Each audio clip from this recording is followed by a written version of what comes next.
Hello and welcome, ladies and gentlemen, to the legendary Autódromo José Carlos Pace, Interlagos, where we're in Sao Paulo for round 4 of the DWREC season, and it's qualifying time ahead of one of the most dramatic circuits in world motorsport. At just 4.3 kilometers in length, with 15 corners. My place there, with just 15 corners and anti-clockwise. It's relentless from start to finish. You plunge through the Senna S, power out of Curva del Sol and blast down the Retroposta, and then it's into the technical, twisting middle sector where rhythm is everything. One missed apex, one snap of oversteer, and the lap is gone. The track rises and falls like a roller coaster. It's physical, it's unforgiving, and it rewards bravery. The key corner is Giancarlo. Get the exit right and carry the speed all the way up that long uphill climb to the start-finish line. Get it wrong and you'll watch the stopwatch punish you all the way to the stripe. Qualifying here is tight, the lap is short and the margins are tiny, and traffic could destroy even the best planned run. Expect drivers to push hard early as the circuit rubbers in, and then come back for one final high-mouth flyer as the checkered flag drops. Because today it's not just about pole position, it's about momentum. It's about track position, it's about setting yourself up for the fight that we're about to witness. Welcome one and all to Interlagos of round 4 of the DWREC Season 1, and as always, alongside me, I've got Zach. Zach, how are you doing this evening, good sir?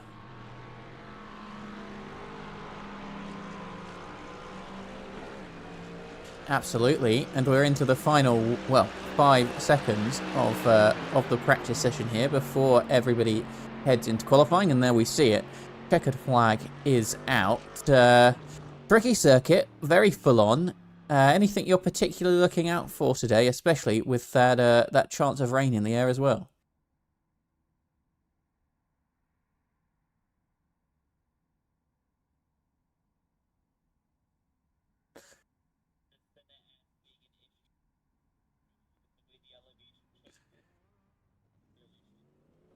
Absolutely, and you know, it's especially tricky at the best of times. If we do end up with some rain, there's a few clouds in the air currently. It's going to make it all the more tricky out there.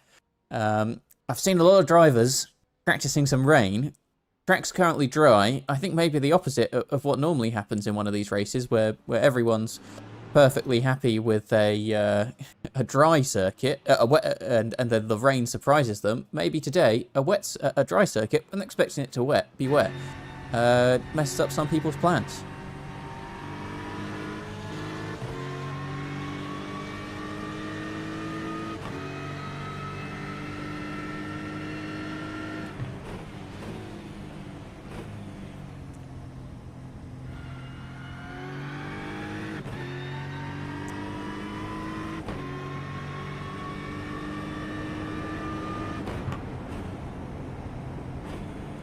Well, let's hope that is very much the way. Looking like we've got about 20 drivers out on track right now. I do apologise. I think we might not have been able to hear Zach. Zach, talk to me again, and let's make sure that we can hear you properly on stream. Testing. Can you guys hear me now? There we go. That's lit everything up. It's too fast, but yeah, Zach was just saying about a dry track instead of a wet track out there right now being potentially advantageous for some drivers. So apologies for that. It should all be fixed now, and you should be able to hear him for the rest of the race, which is the most important bit, as we've got some drivers who are starting to set their initial laps out in the session. Before we get any lap times on the board out there, let's just have ourselves a little look at the championship standings as they stand right now. As I said, week 4 here at Interlagos. We've got Nick Drogovic, who's leading the way in the pro class currently. He is on 830 points, with Eric in behind him, 808, and Jan Hilden on 790. Does make it an interesting fight in that top 3. in the Pro class, but there's still a good number of drivers in there, all the way back to Max Patton, Nicholas Ferreira. They're all still in a chance at that championship fight, down to P8 at the moment, because of course we haven't started counting those drop rounds just yet. So worst round will get dropped, worst 2 rounds, I apologise, and that might shake up the championship order. We've had some moves come around for the Pro-Am class. We've had Sean Ferreira and Michael Rhodes moved into the Pro-Am class. They've slot in P2 and P6 respectively. Gabriel having a nice lead there of just over 50 points. He's looking quite comfortable now, but people like Sean have been very fast. But Sean also under threat from Daniel as he's been moved up to the higher class. Interesting to see how he will do on this particular outing. And then the AM class has been closed down a little bit with some of those driver moves. Simon Hartley currently leads the way, but he's not able to race for the next 2 weeks. So it's a chance for drivers like James Vernon and JT Sawyer to make their way back up towards that championship leading position. Again, not counting those drop rounds, it's going to be very interesting to see indeed. Having a little look then at the initial lap times we've got set so far. It's Rudd in the 181 who's done a 1:34.612. He's got his pro class compatriot in behind him, just 6/100ths of a second behind, and then, well, a little bit further behind, but not by much, 5/1000ths of a second to Brandon Vincent Squibb in the Pro-Am class. This track being so short, Zach, I think that the lap time's going to get very close indeed, and you're going to be looking for those hundredths of a second rather than tenths we might have seen at Bathurst. Yeah, I think you're absolutely right. You know, like we were saying before, if a lot of drivers had been practicing for the wet, and I can see the chat and some drivers talking about it right now, it's actually relatively hot on the track right now. So especially in a short track like this, those temperatures can stay pretty high, and that can start to affect these tires and those driving lines pretty heavily. Absolutely, as we're seeing a few drivers just slot into different places. One of the interesting stories I think will be to follow in this race is Max Patton. He's been in the AM class so far this series, but the pace he's shown has been absolutely blistering, and he's been moved up to Pro.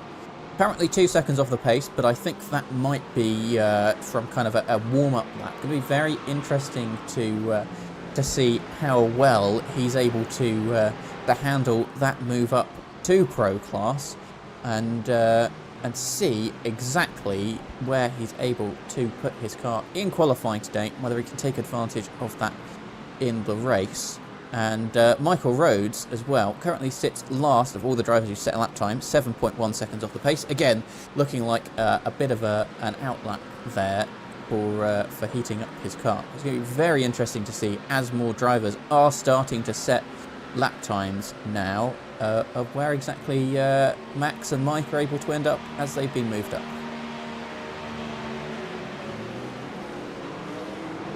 Yeah, no, for a lot of these drivers, it's it'll affect the standings, I think, more than it's going to affect how their driving is going to be this week. I think they're kind of just more in line with the classes they were racing with previously, but we'll have to see if that if the actual change in nameplate or anything makes a mental effect there as well.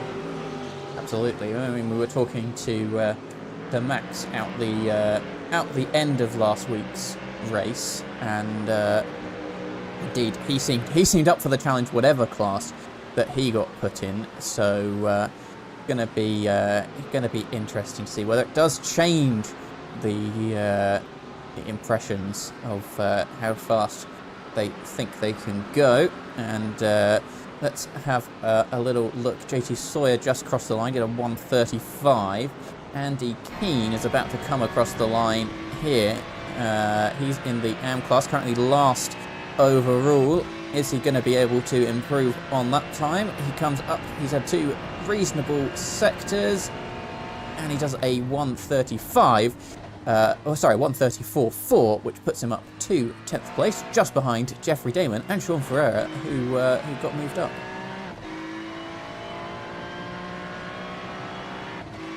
Yeah, I think a lot of this race is going to come down to, I think much more than the other races, down to that 2 hours. And as long as you can keep that car safe, it's a lot like Bathurst, right? As long as you can keep the car safe and you can keep it in between the lines, it should end up doing pretty well here. This is quite a technical track for how short it is. And, like we were talking about before, as more of these cars get on the track, the temperature just keeps going up. It's set to 43 degrees now. So it's going to get kind of harder and harder to handle those tires over the longer stint.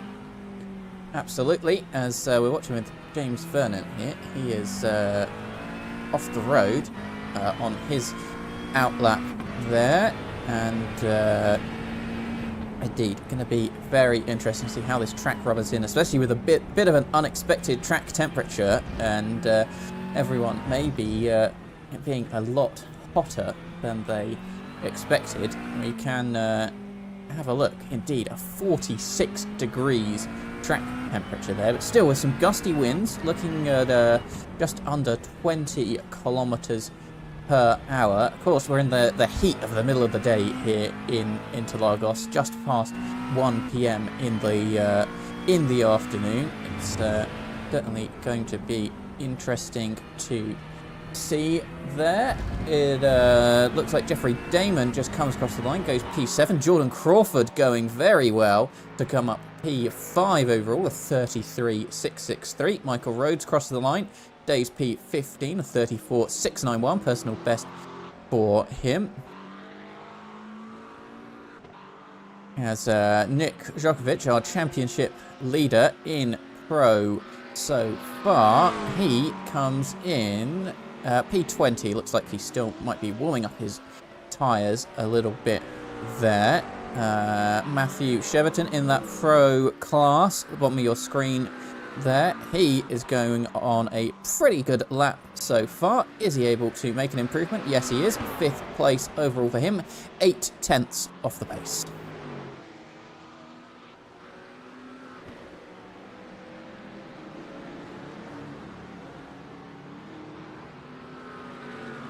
And let's have a little look at the grid there. Looks like we've got a few drivers yet to set a lap time. We've got 25 drivers who are out or registered in the session so far. Yet to see time. Some Felix Mexner, Stefan Heinrichs, Antonello or Garcia at the moment. They're biding their time in the pit lane. They've still got just under 20 minutes to head out on track and see if they can't set an improved lap time. Let's have a little look here at Michael Rhodes. He's coming up to the line now, P15 currently. Does that change? No, he doesn't even set a personal best, but he did have a personal best 4th sector there. Brandon Vincent Squibb, I think, just came across the line. He's doing very well in that Pro-Am class to be 1st overall right now.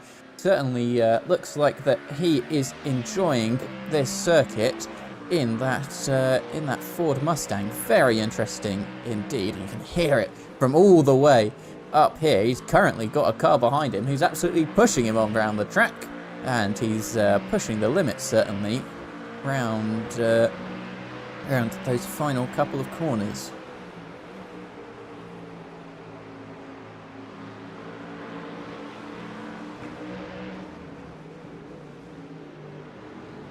As see few cars who are improving now. JT Sawyer, he's had a personal best 2nd sector. What is going to happen to him as he comes up across the line? He improves to P17 overall, right behind his former pro class rival of Michael Rhodes. We've got Andy Keane now, who's about to come across the line in his Greg's liveried car. Doesn't look like an improvement to me, and it is not an improvement for him. He stays 14th overall right now. Timo Gartner's just come across the line. Not a personal best, but Eric comes across the line. And that 63 machine goes up to P3 overall. No one yet able to usurp Brandon Vincent Squibb so far. He's got almost a 2/10 lead. That's pretty good for the Pro-Am class driver.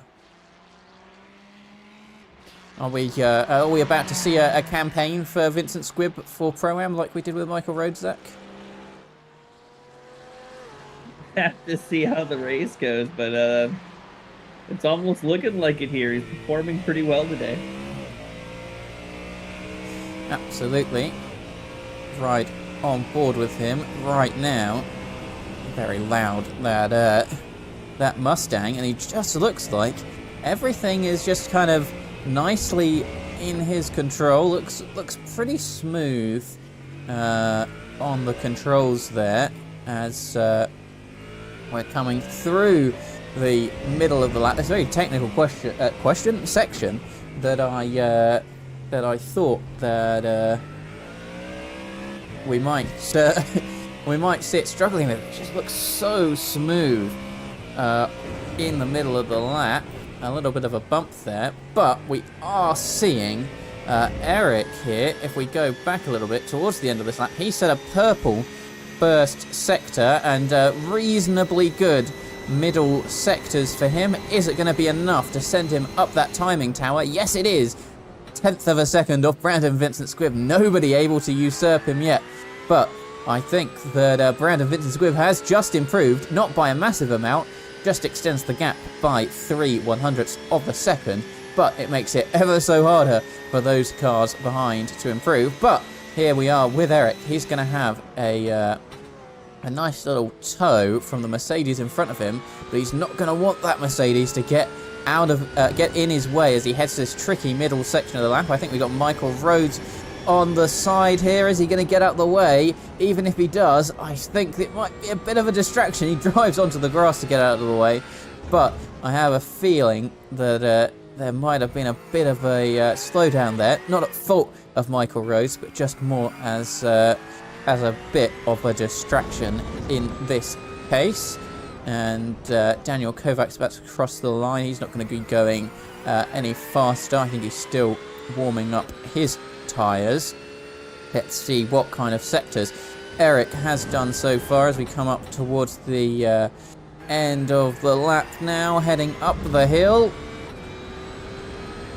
Jeffrey Damon is the Mercedes in front of him, and yeah, no improvement in any sector so far for Eric. He's going to hope that Mercedes is able to give him quite the tow if he's going to be able to usurp Brandon here. He comes up, he's getting close to the wall. Is he going to maybe improve in that final sector? No, it's a 1:33.102, 3/10 off of the pace he needs right now. And yet another improvement for Vincent Squibb there. He's been going very, very nicely in this session so far. We see a few drivers moving around. And there we go. He is dethroned by less than 1/10 of a second by Nick, our current championship leader in that pro class. Just needs to go out and set himself a good lap time out there to be able to usurp him, but it's still not a massive amount, and I'm sure that Brandon here is going to keep on pushing to see if he can't take that pole position overall back with 14 minutes left in this session. And you can see Daniel Kovacs there comes across the line and doesn't improve his position, but he's doing pretty well. 6th place overall for the AM class driver.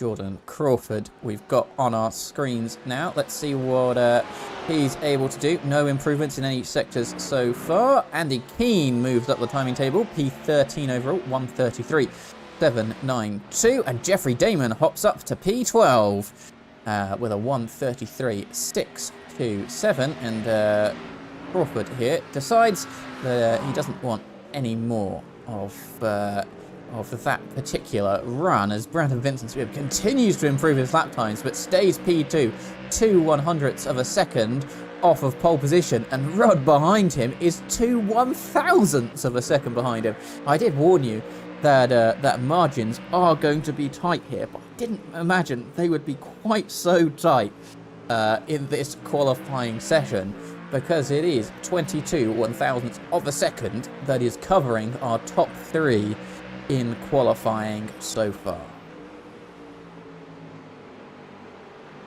And it looks like these drivers are squeezing every inch they can out of this track.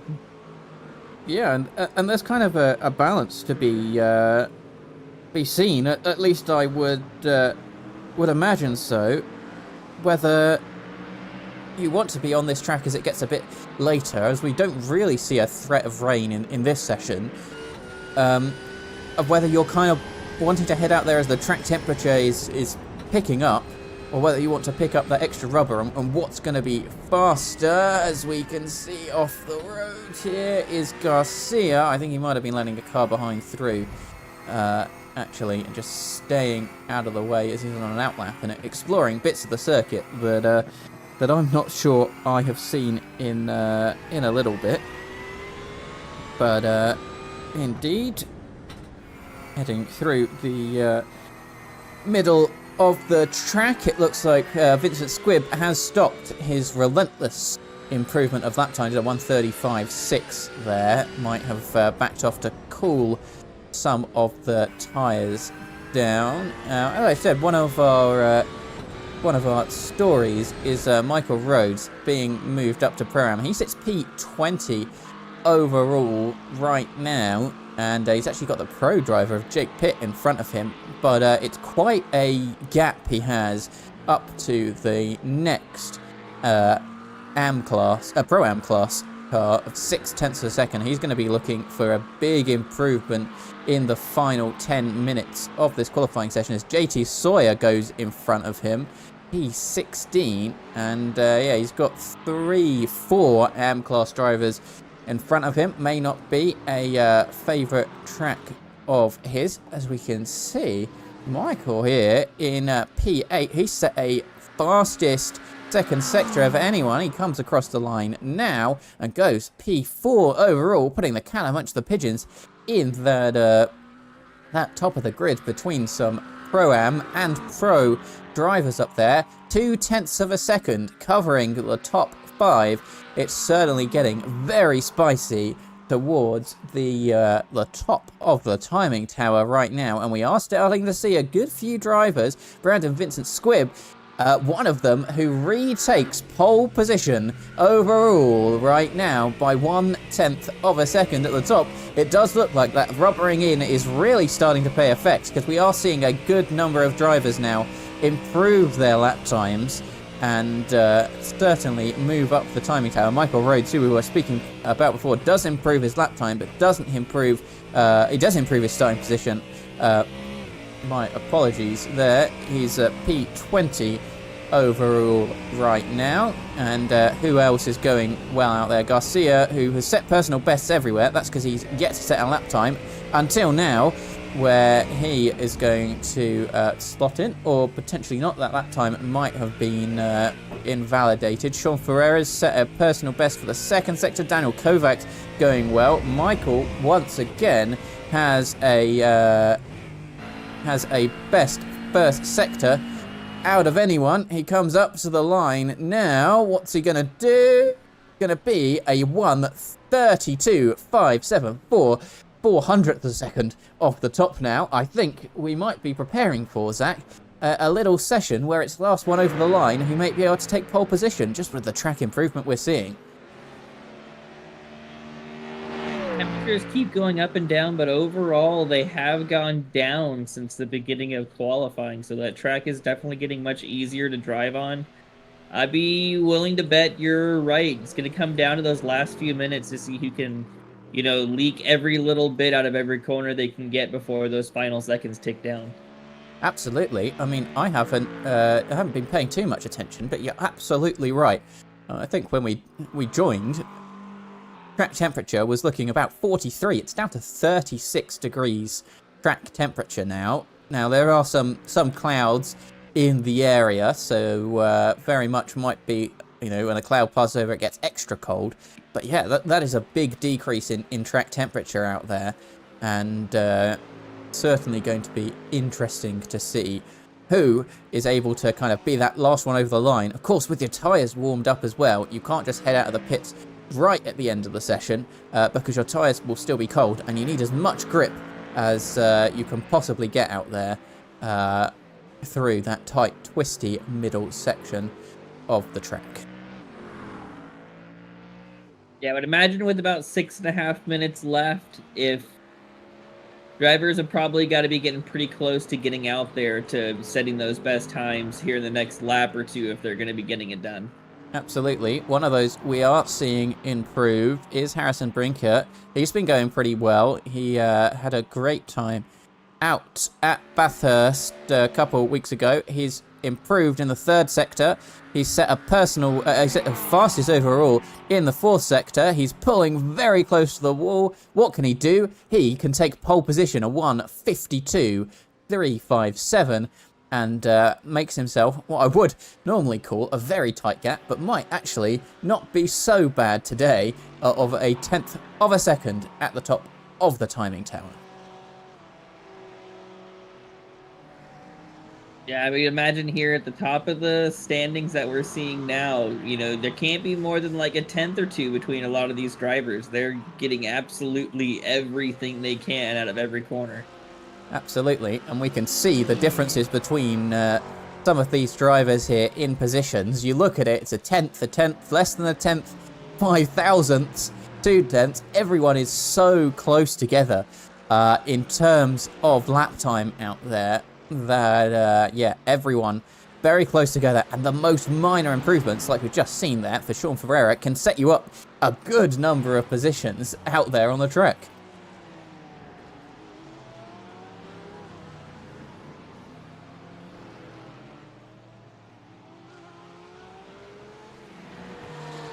But it's definitely going to be interesting once that green flag drops to see how these drivers handle those first couple laps and see how they get settled in over the full 2 hours. It can be quite a mentally heavy task to complete when you're looking at tracks like this. Absolutely, especially the density of traffic on here is going to be quite high. You're going to need to keep your eyes in your mirrors for cars maybe making little dives, little moves, and also in front of you to make sure that you're not going to get caught out by something happening in front of you. 78 machine, currently P12. Minor improvement, it looks like, in that sector. Actually, heads into the pit lane, not thinking like they're going to complete this lap. Might be coming in for a quick splash of fuel, actually, because, of course, if you reset, it's going to reset your tyre temperatures as well. Is he coming for a little bit of fuel there? Looks like he's pulling into a pit box and is doing something with 4 minutes to go. Probably time to get back out there, maybe set 3 laps if you're very quick about it, because of course once the checkered flag drops in open qualifying, unlike other sessions in iRacing, you are, as we see Andy Keane there going for a little bit of a spin at the end of the lap, you are able to finish your lap after the qualifying, after the checkered flag dropped, as long as you complete it in a timely manner, which will be about 2 minutes or so, which if you're setting a lap time that slow, you won't be improving anyway, as we're seeing here. Kip Blair hasn't had any massive improvements in his lap time so far, comes across the line and doesn't jump up the table, as I'm hearing, oh, a bit of a bang in the background. I wonder if someone has slid out of the pit lane on cold tyres. Sean Ferreira is on his out lap, but I think he's out of the pits now. Potentially someone pushing a bit too hard. Watching Jeffrey Damon here. He's improved in the first sector. What's he going to do? From 14th position in car number 13. Comes up to the line now. And 7/10 of a second off of pole position makes him P9. And when he goes for a little slide, and I think that might have upset some of the drivers behind him. But that is going to be the end of his qualifying session, I do believe. Harrison Brinker looks like he's going for a little bit of a weave there. Might be heating up his tyres still. Garcia currently sits at the bottom of everyone who's set a lap time so far. Is he able to change that? Now he does make an improvement, but is 3.3 seconds off the pace and is quite a way off the P21 car. Just seeing Max Patton here. He is struggling in this Pro class today. He's down in P19, mixed in with some of those drivers that he saw, you know, in when he was fighting in the AM Plus. Had very impressive showings out at Watkins Glen. Very impressive showing out at Bathurst 2 weeks ago. But maybe looking like Interlagos is not his favourite track, or maybe he was very prepared for a wet session and now surprised it's dry. I mean, either one might be true. Watkins Glen, the tracks that we've been at so far have tended to be, you know, more popular than others. I'd argue Interlagos can be one of those ones that a lot of these drivers might not have super great track knowledge of. You know, I guess we'll have to see as the race moves on to see if he gets more comfortable, kind of regain some of that track knowledge and is able to pick up any of those positions. Indeed. Well, he has proved us wrong ever so slightly as he heads up just behind Timo Gartner in that kind of front pack that's a little bit split up of Pro class drivers there. Show up for the books. JT Sawyer, he set the best second sector of anybody out there today as he comes up the hill in this final part of the lap. Is he going to be able to put a bit of an upset in that AM class? No, he's going to pull over to the side of the road and give up. Obviously not enough improvement for him to be able to head back round the track. Harrison Brinker is still your pole position sitter, and a lot of the cars behind him are in the pit lane. Only a couple still out there on track as the checkered flag is about to fly in 5 seconds time, and that's going to be the end of qualifying for some of those drivers out there, and only a couple drivers who decided to stay out there at the very end. Max Paddle was one of them. He is improving right now, as is Matthew Cheverton in behind him in the Pro class, both of those drivers. Let's see what Max is able to do as he comes up to the line. He's going to come across the line, and he is going to set himself, I think that was a 1:34.1, which isn't an improvement to him. Despite some in behind him, despite him improving on some of those sectors. Matthew Cheverton, P8 right now. He's in the Pro class. What's he able to do? Some good improvements in the first, second, and fourth sectors of this lap. Is he going to be able to move up the timing tower? Yes, he is. He makes up 1 position on Daniel Kovacs there to go P7 overall. And that is all of our drivers for qualifying today.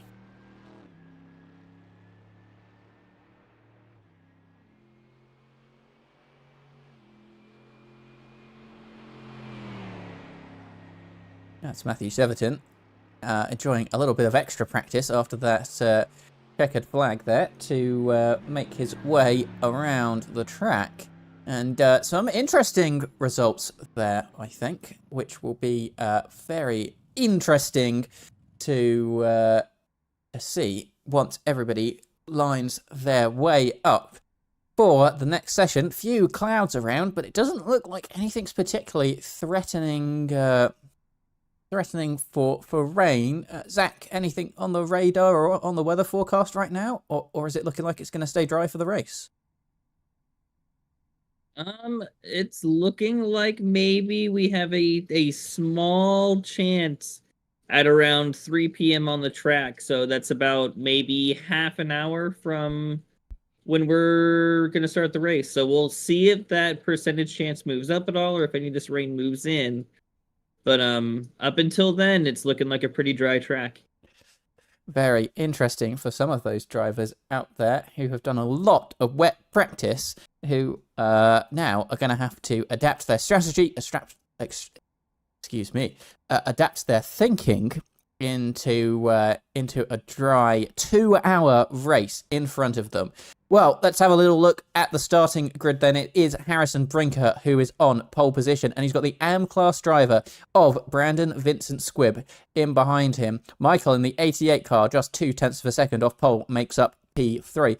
Going to be Eric in P4, Rudd in P5, Nick in P6, Matthew Cheverton in P7, and the top 8 covered by just over half a second. Daniel Kovacs makes up P number 8. Nicholas Ferreira in P9, Jeffrey Damon in P10, Timo Gartner in P11, and he's just been moved up. It's Max Patton in P12. Looking at the rest of the grid, we've got our first AM class driver in Kip Blair in P13. ACOS, Sean and Jordan make up 14, 15 and 16. Andy Keane is ahead of the former AM class driver of Michael Rhodes, 1.5 seconds off the pace today, with JT Sawyer in behind him and James Vernon in P20. Poor showing from Jake Pitt today in that pro class. He's down in P21. And Garcia in P22 behind him, who's the last driver to set a lap time. We've got Antonello in P23, Stefan Heinrichs in P24. And then at the very back of the grid, David Michael Sarrow is going to be on P25 and Felix Mexner in P26 for our 26 driver grid as we head into a 2-hour race today. Going to be very interesting to see out there as let's have a little look at Vincent Squibb there. Harrison not on the grid yet, but he still has 1 minute and 40 seconds. Sorry, he has 20 seconds to head out on the grid there before this race starts. Now down to 10 seconds. Could it be? No, it's not. He's on the grid now. And quite a bit of the lap, not the full lap to get started today, but it is going to be enough for some of them to get some tyre temperature into their tyres here. And away pulls Harrison to start that grid off behind the pace car. And going to be a very interesting turn one for him because he doesn't have a pro class driver alongside him. It's the pro-am class driver of Vincent Squibb that he has in P2. If I was him, I wouldn't be thinking about defending too hard because he's not really my fight out there today, and maybe he feels like he could get him back towards the latter stages of this 2-hour endurance race. It's a long time, and it's going to be even longer if you pack up some damage at turn 1. Yeah, I think you're absolutely right. If I'm any of these drivers out the track right now, that first 20 minutes is going to be crucial to get through without any damage, keeping the car clean, and just making sure that you survive, any of the carnage that is probably going to be taking place here today. Absolutely, and let's hope it's a low amount of carnage for some of those drivers out there. It was a very clean start we had a couple of weeks ago at Watkins Glen. Harrison here, very keen to stay as close to that pace car as physically possible, and it's going to be interesting to see. You can see that grid lining up behind him, 2 rows of cars. Pace car is going to peel into the pits. And then it is going to be Harrison who's controlling the grid down towards that start-finish line. 2 neat rows of cars, and it's green flag. Green flag. Jeffrey Damon's got a great start there.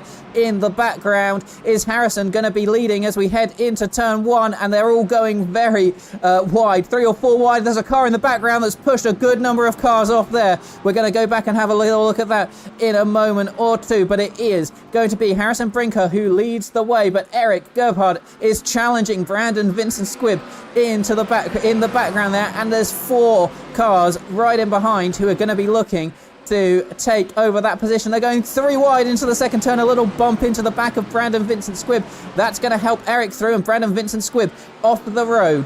And then it's going to be Michael who's made his way through, and Brandon Vincent Squibb down to 4th position. But it's been a perfect start for Harrison Brinker as he's pulled a 2-second gap already after what looks to be some carnage there in the background off the start.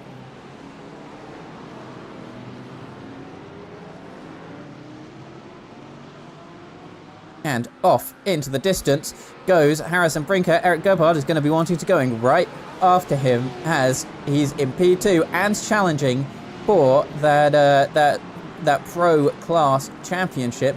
Going to want to hunt him down, but not a terrible start for Brandon Vincent Squibb, but losing 3 position, I wouldn't call it a good one either.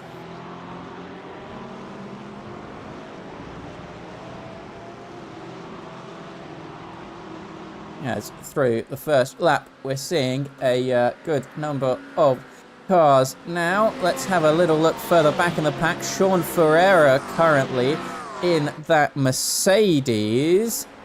I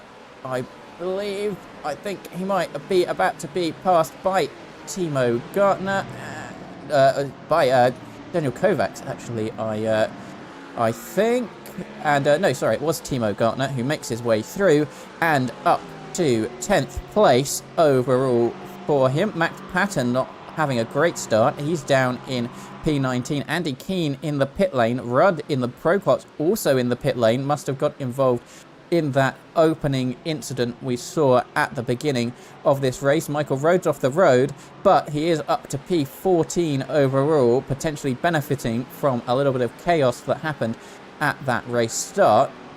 As Rudd is in the pit and Andy Keane is saying he's out. He might have got out of the car, and Rudd is back out onto the track now, 50 seconds behind. Let's go and have a little look at what exactly happened in that start. And there are a load of cars off the road. We need to go back even further. It looks like maybe Max Patton involved there, as they're all coming along here. They're all very wide, and I think Max Patton spun across the front of someone and pushed a load of cars off track.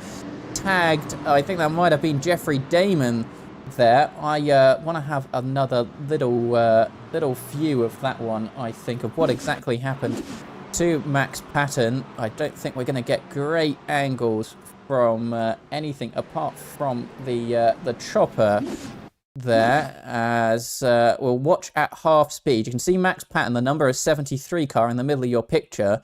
He's going into a gap that's closing. Oh, and I think he just gets tagged a little bit there, and that sets off some real chaos, as it's 4 cars off the road. We've got missing parts of cars everywhere, and he tags Jeffrey Damon again for good measure. Zach, I'm not really sure how to call that one. It looks like maybe he just kind of kept moving to the left and either didn't expect the car, didn't see the car there, but it looks like the yellow BMW there was holding his line straight, and he kind of just came down, not expecting him to fully be in that position. Yeah, and 4 cars 4 wide in front of him. I don't think it was ever going to end well, but yeah, it is Max Patton who kind of started that collision overall, and there's a bit of missing Mercedes there. We'll see what the stewards think after this race, as it looks like it has knocked out Andy Keane so far, but it means that there's still 23 drivers still heading round in this race, and it is Harrison Brinker who leads the way by 0.2 of a second so far, and indeed it's been a perfect start for him, I would say. As we can see, it seems like that front part of the pack has been able to keep it pretty clean so far, and they're able to get out ahead of that little accident that happened at the beginning. So as long as they can hold it together, it's looking pretty good out there for them. Indeed, and as you might have noticed, we're running a new graphics package this week, and that means that we can display, bam, a brand new track map on the screen, and you can see how the pack has kind of been broken up a little bit, and you can see highlighted in yellow, we're currently watching Timo Gartner. You can see 21st place J2 Sawyer, 22nd place of Antonello there. They're broken off the back of the main pack, and we saw Rudd, who had to go into the pit lane early from some damage. I think it might have been him who lost his rear wing in that opening corner collision, and Timo Gartner there getting a little bit shaky as he came up on the back of the 78 car, and you can see he's way off the pack. But Zach, I'm hearing from some of our drivers that there might very much be some rain on the way a little bit in this race. A high chance, I saw. Is that something that you can confirm or deny? Does look at it like about 3 p.m. or so, we're at a 74% chance, and about 3:15 it spikes up to about 85%, and then starts to fall off a little bit there. So I'll keep an eye on the map, and we'll see if that rain gets anywhere near the track at all. I'll keep you up to date. Indeed, as that is in about 20 minutes or so from now. Timo Gartner making his way past the 78 car. Not sure that was completely intentional, but Timo is off and down the road to try and look at some of his pro class compatriots. He's got Matthew Cheverton and Nicholas Ferreira who are battling in front of him right now.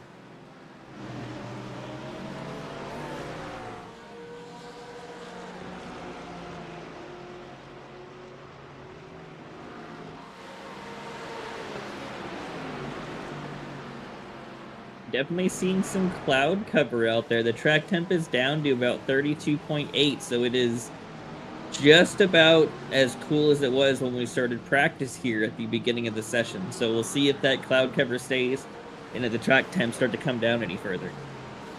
Absolutely. We will have a little look at that. Someone asking in the chat if Jeffrey Damon has some damage on his vehicle. I'm trying to find him right now. There he is on my display. Having a little look. He's in P12 right now. Looks like he might have a bit of a train behind him of Kit Blair and Michael Rhodes. It looks like he's picked up a little bit of damage on that car, but it doesn't look like a massive amount, but it might just be slowing him down a bit as we head down the straight. Lost 2 positions, which I think he can count himself kind of lucky from that opening lap melee to only have lost 2 positions in that, because he did get tagged again by Max Patton in the middle of that pack. But he is really starting a train here, and he's going to have to pull out some defensive moves, I think, if he's going to want to keep Kit Blair and, more importantly, Michael Rhodes, who's now fighting in the championship, behind him.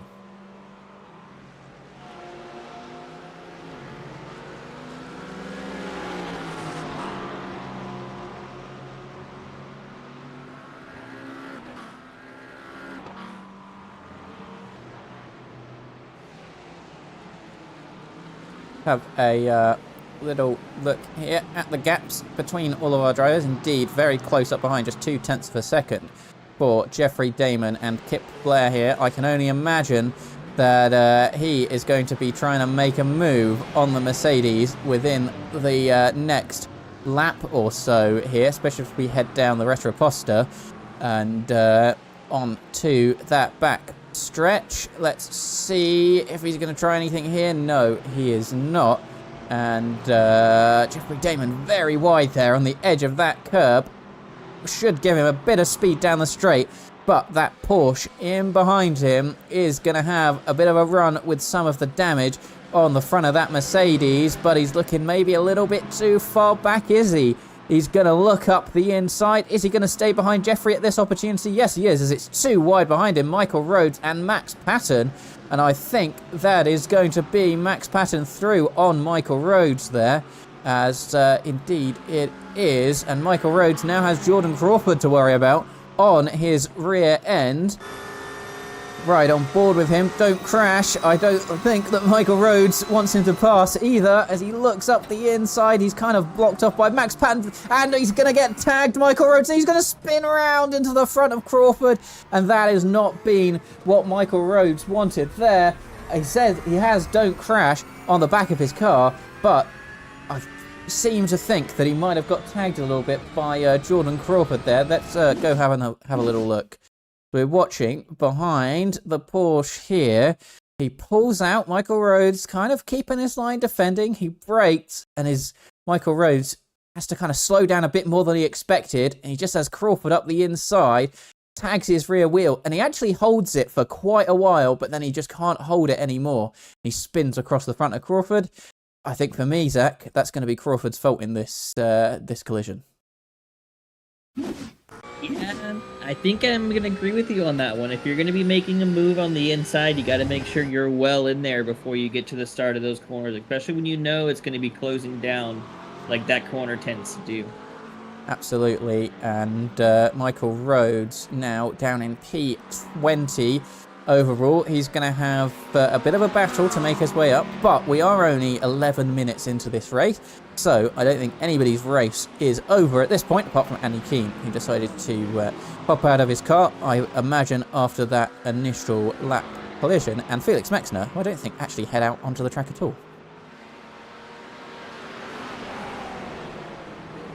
I wonder if he had any technical issues that kept him from joining the grid here. Absolutely. He did register the session. He didn't set a time in qualifying either, so I don't know if he just registered and fell asleep. We've all done it. I'm sure. Seeing quite a few reports of Max Patton potentially heading off the track, but then straight back on again. Probably just pushing hard to try and make his way up to the back of Jeffrey Damon, as watching Michael here in the number 88 machine. He's exactly where he started, but the car behind him, Brandon Vincent Squibb, is 3 positions down, and Eric in front is 1 position up, I do believe. So he kind of got caught in the middle of a position change sandwich, but we can confirm that for real, as indeed it's 2 positions up and down for those cars in between him. And yeah, everyone, most people making pretty good gains. David Michael Sarro up 10 positions in this opening 12 minutes of the race. Very nice for him. The big loser from the start of the race is Rudd in P23. He came into the pit lane, but is he going to be able to pull off maybe some stuff we saw in previous seasons, where that early pit stop, you use it as a bit of strategy, especially with that rain coming in a little bit later in the race, as we're seeing a few different drivers changing positions, but it is Vincent Squibb who is kind of right on the back of Michael here. And we can have a little look at this well, battle for first place. I don't really think that it is a battle for first. It's more of a battle over second place at this point in time, as they head once again around the back of the lap, and Vincent Squibb looking very close to the back of that McLaren. Is he going to be able to get close enough for a move? Sticking in the middle of the road, trying to keep that slipstream off of Eric, is Michael here in the 88, and no, it's going to be Vincent Squibb staying sensible, staying in behind for now, and maybe saving a bit of fuel and thinking about that incoming weather, because they're running quite nicely right now as a group of 3, maybe trying to make their way up towards Harrison Brinker there, but also they don't want to fall backwards into Nick Djokovic, who's 3 seconds back behind him. You can very easily around this track get yourself into a battle and lose 3, 4, 5 seconds, and suddenly you've got the whole of the rest of the pack on your back. And certainly don't think that that's going to be what any of these drivers are going to be looking to do at the moment.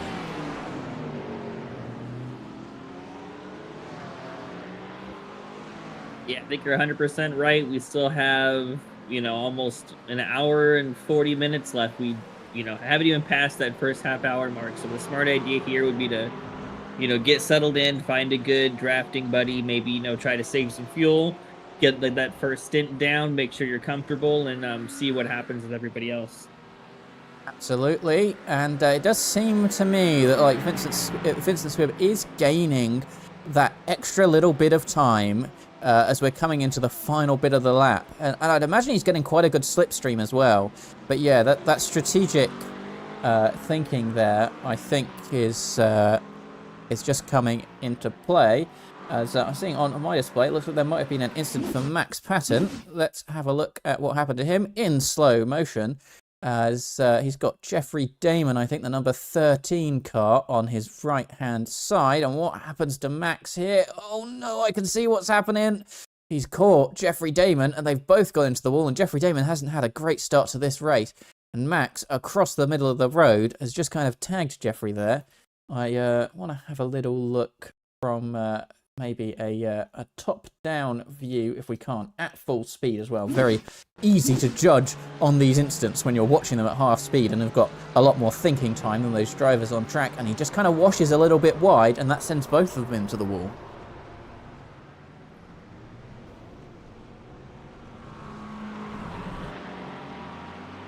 It's going to be one for the stewards, I think. Max Patton obviously pushing hard to try and get himself back up the order from that opening lap crash, and he's managed to get himself in another one. Jeffrey Damon has been into the pit lane during that time, and he's down in P23 right now, as it is Vincent Squibb right on the back of Michael here. He looks like he's got a really good run. Oh, he switches to the inside at the last moment here, and down the inside he goes. Oh, very close to contact. We've seen a few moves like that, but oh, and a spinner for Michael there. Is he going to keep it out of the barrier? Yes, he is, but I think he just got pressured by Brandon there, and well, that's worked out very well for Brandon indeed. It looked like they got very close to contact, but didn't actually happen. But now he's got Nick Djokovic right behind him, because he's had to be slowed up so much during that battle. And as I was saying, he's lost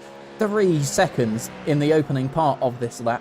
And that's the kind of battles around here that really can cost you positions.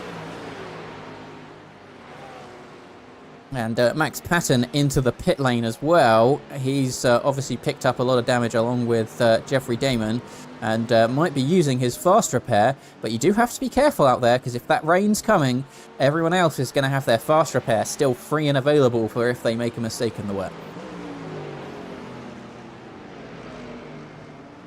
I think 100% you're going to want to hold on to that fast repair for as long as possible in this race, especially with, you know, not really knowing how much weather is coming, when it's going to be here. You know, there's a lot to play with, especially when you don't have that fast repair in your back pocket for those what-ifs. Absolutely.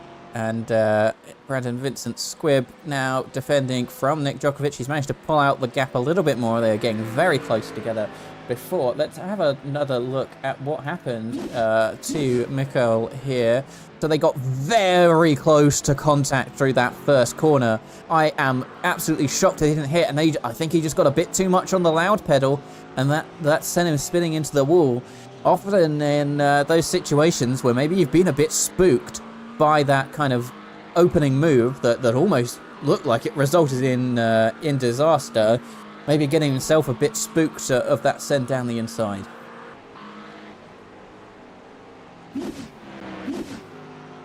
Yeah, I think you're absolutely right there. Having that car just show up on the inside, and all of a sudden, you know, you're not ready to make that move, it can be quite nerve-wracking and cause you maybe a little bit too much on the gas, a little bit too late on the brake, and especially on a track like this, those little mistakes will bite you. Absolutely. As a little bit further down the grid, we've got the battle for 8th place here between Matthew Shiverton and Timo Gartner. They're a little bit off the lead of this race. 9th and 8th place, but Timo Gartner looking very feisty there, and wanting to move that Porsche forward past the Mercedes, and he made a pass past the car you can see in the background there of Akos a little bit earlier in the race, but he's going to want to wheel on that Porsche as much as possible as they come up the hill, and seeing if he can't make a bit of a move on that Mercedes, which is actually missing its front end. Once again, I think that might have been the front end we saw in the very beginning of this race, of that kind of 4-wide collision that we saw, as going to hurt him, especially in the corners. He's going to have nowhere near as much downforce as that Porsche behind him.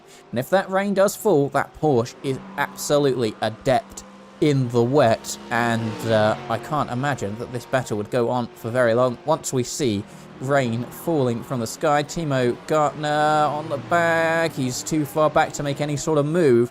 It looks like the place he's really gaining is in this kind of middle fiddly section of the lap. Of course, that damaged car in front.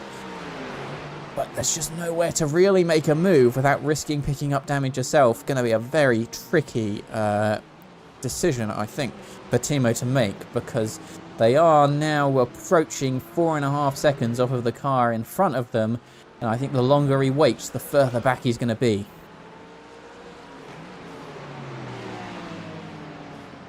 This is one of those tracks where, you know, if you're not too knowledgeable in kind of where all the corners are at and how deep they are, you know, it can be a tough track to make a pass really stick here.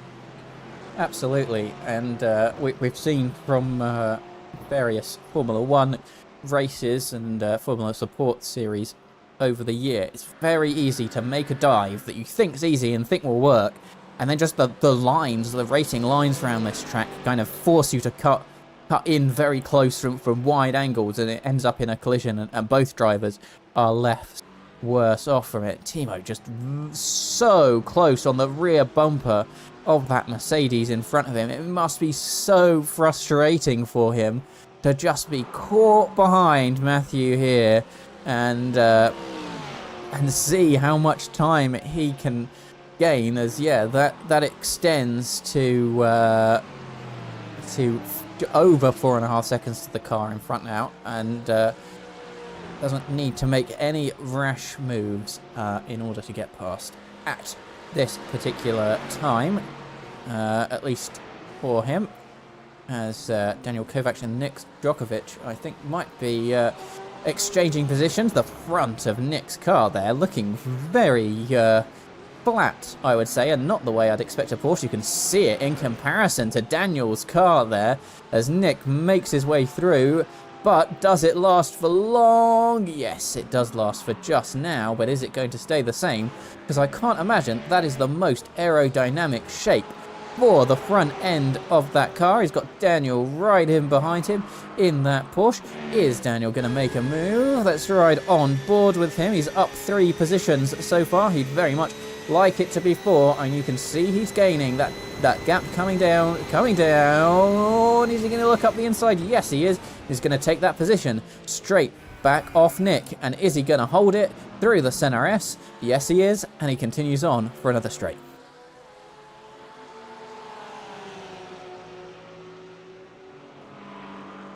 Down the Retroposta now, heading into Decina del Lago, and it's going to stay Daniel in front for now, and maybe he needs to clean up his middle section of the lap, as I think Nick just went over track limits there, but not by any degree we can see, and I think that Nick would be well past him if he didn't have the front end of a Porsche that looks like it might have been hit by a truck, or more likely into a barrier.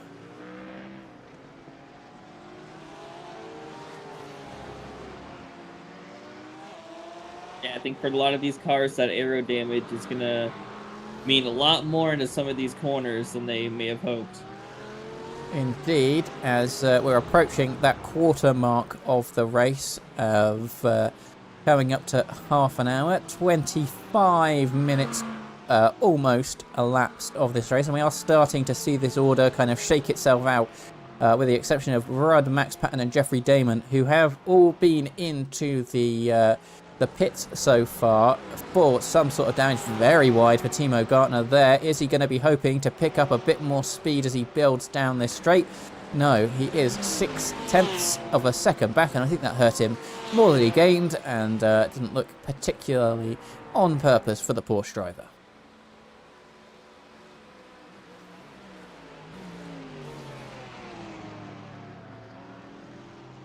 And as you can see there, for Timo Gartner, he has been pulling away quite nicely from Akos behind. What I'm more interested to see is how has that gap to Matthew Surbiton gone. He got very close at one point in time, but indeed he is kind of staying around that half a second mark or so for now.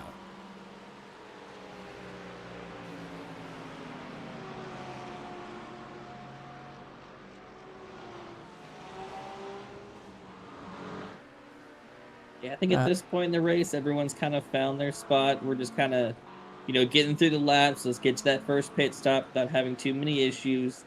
Um, if someone's quicker than you, there's really no point in trying to hold them back with so much time left in the race. So I think it's going to calm down here for a little bit, and then we'll see if people start to get a little bit more racy as we approach the end.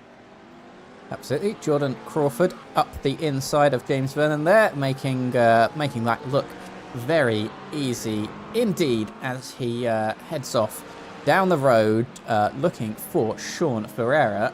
And I'm going to maybe play with a couple of new toys from the graphics package here. And, well, Crawford has quite the advantage on Sean Ferreira so far. He's been going about 1.5 seconds faster over all of these laps.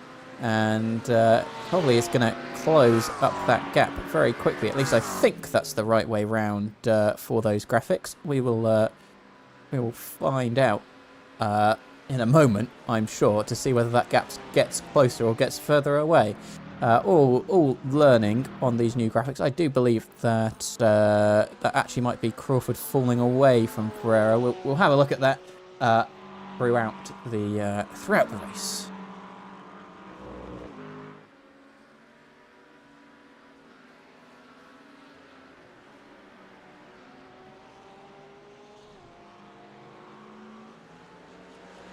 Timo Gartner, we're back with then on the back of Matthew Cheverton, and indeed they are getting back closer together again. 0.3 of a second is the gap now, and indeed they are trading lap times back and forth by a couple of tenths or so. You can even see it in their sectors as they get very close together and further apart, and it is just kind of tenths between them in these sectors. With that damage on the front of Matthew's car, they are you can really see how it's hurting him in a couple of those sectors in the lap. Timo Gartner very close to the back of that car, but still hasn't managed to make a way past. That gap's in front of them though, staying about 6.5 seconds, so maybe not the end of the world. We're seeing Max Patton has come into the pit lane. I think he might have had an incident out there on track because I think he went from the track to the pit lane without going through the pit entry. Let's have a little look at what happened to him.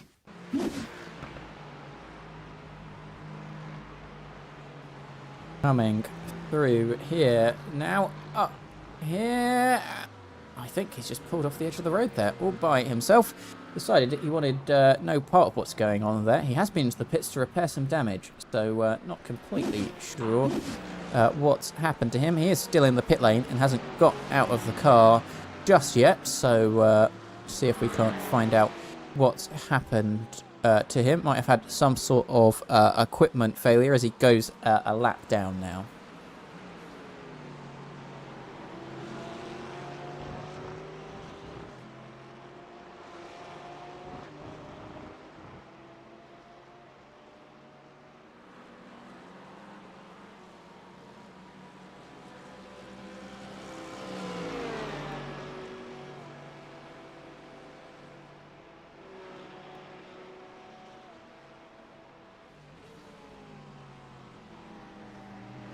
And indeed, I think I was reading that graphics right. Jordan Crawford very much making up some time on Sean Ferreira there. It is down to 7.3 seconds. I think it's somewhere in the 8-second region a couple of laps ago. And see what the difference is between Timo here. And it's going to be actually the wrong way round on that graphic. There we go. It's going to be Cheverton very slightly slower and then very slightly faster in that middle sector out there. And we are approaching that time where maybe we're expecting to see some rain, and we're starting to see the first pit stops as well. I can't imagine that those are for wet tyres in any degree, but we'll go to actually we will do after Timo Gartner has made his way up the inside here. and is able to make his way through finally on Matthew Cheverton, much to his relief. Is he going to stay in front? He is for now, but as we head down the pit straight, is he going to be able to keep it that way, as it was 3.5 tenths that Cheverton lost in the middle sector, and that's what managed to let Gartner pass. But as we come to this final section of the lap through the pit entry, is Cheverton going to try and move up the inside? He is very, very close on the back of Timo here. He looks up the inside. Is he going to make that position back? No, it's going to be Gartner who stays in front and is now hopefully going to be able to drive away for the rest of this lap. Sorry, Zach, I'll go to our resident weather reporter to see whether there is any chance of rain on the radar. The sky is actually looking reasonably clear from what I can see. Chance of rain's moved back a little bit. We're down to a 51% chance at 3:15, and then it drops down to a 39% chance at 3:30. I don't see anything on the radar yet, so I think it's still hit or miss on whether it's actually going to cross over the track or just pass around us. Very interesting indeed. 3:15 is in about 10 minutes time or so. So, yeah, looks like maybe that chance of rain and chance of very wet track conditions has been overestimated, I think, by some of our drivers who were doing a lot of wet practice out there. And indeed, so far, it's staying dry. Yeah, it's looking like all we're going to get here maybe is some cloud cover to keep those track temps down. And if that's the case, you know, I think it'll lend us to some better driving as we approach the mid to end parts of these races. Indeed, and we start to see the first round of pit stops here. Everyone getting half an hour out of their tanks. Maybe they are anticipating whether a little bit of rain will fall and would rather pit a bit early and not have that more difficult decision of whether they need to head out there on wet or dry tyres. I was going to say that Timo Gartner's pulled a little bit of a gap away now from Mikkel here, but he's still staying very close as that Mercedes, and I think we're going to have to watch this battle as the race continues, as they are just kind of trading sector times back and forth, and I think they might be trading lap times back and forth. We'll get that the right way round there, and yeah, there's a small advantage in Timo's favour here, but it's certainly not massive.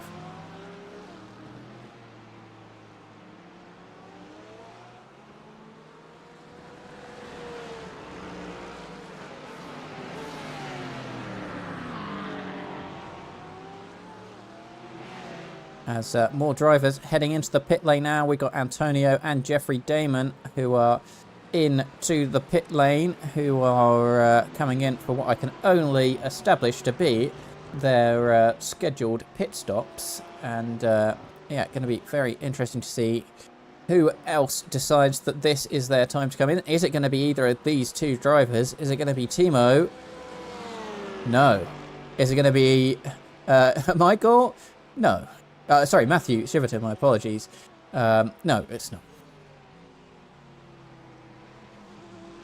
Well, I think they are potentially going to meet Jeffrey Damon on the pit exit. No, he's still in the pit box, as far as I can tell. Let's confirm that. Indeed, he is.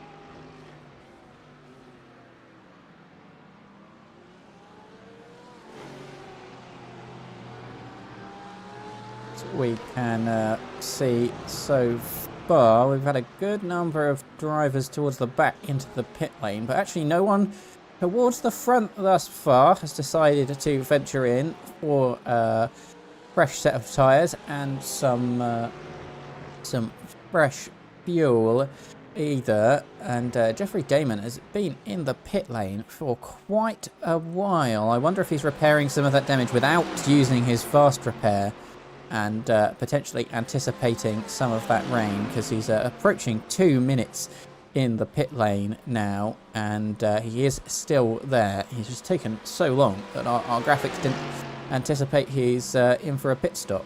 So, oh, and he heads to the pit exit just as I say that, so maybe he has repaired some of that damage without using his fast repair. I wonder if he has already used it, or whether he wants to keep it for the rain. But he is 1 minute 21 seconds off of the back of David Michael Sarro now, so it's going to be anticipating some rain chaos, I think, in order to make his way back up the grid.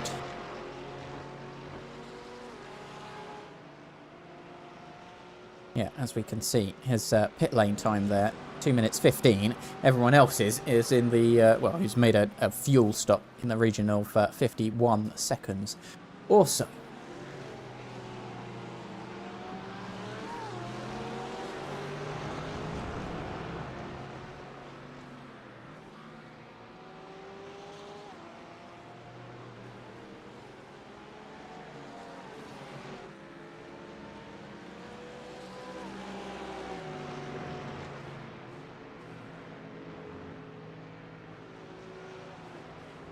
Have a little look here at what kind of times we're seeing each of our classes do out there. Pro class is setting the fastest lap times out there at the moment. 32.3 is their average at the moment. Pro Am not too far behind with a 32.5, as actually up the inside goes Matthew Cheverton on Timo Gartner. It's always when I start talking about something else that something happens, but Timo Gartner going to take that place straight back from him. But is Cheverton going to have a little bit of a better of a run down the Retroposta here, heading down towards Curva del Sol? He is very close in behind. Is he going to be able to make the move? He's going to go around the outside? No, nothing so far.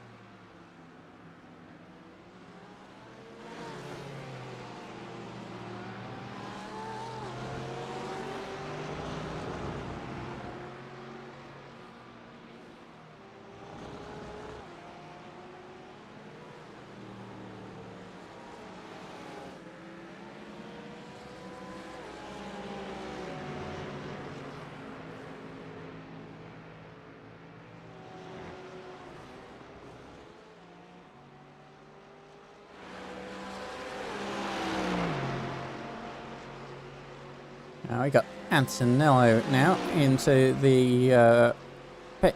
Antonio, my apologies, I've been saying it wrong this whole time. Into the pit lane, and looking like there's not a massive shift from those at the very front to come into the pit lane thus far on lap 26 of this race, and be interesting to see when they head in, as we are now in a bit of a lull in terms of action. Everyone kind of holding stations, waiting for those initial pit stops. And it's the kind of thing that you can expect from these endurance races. You kind of get a bit of calm in the middle, kind of without any weather or chaos happening in the grid, as everyone is into their rhythms now. Everyone's kind of in the right places, with the exception of some drivers out there, and indeed that is what's happening around this Interlagos circuit at the moment. We are seeing Vincent Squibb getting on the back of Eric here. He is trying to fight his way back up to that P2 position that he started in. He's got a Mustang, there's a Porsche in front, he's looking up the inside, but nowhere to go, as I think we are now seeing the first bit of pit stops happening as Nick Djokovic has headed into the pit lane in P7, and that's going to be interesting to see, where you have these little pockets of battles. I can see a similar one a bit further back of Nicholas and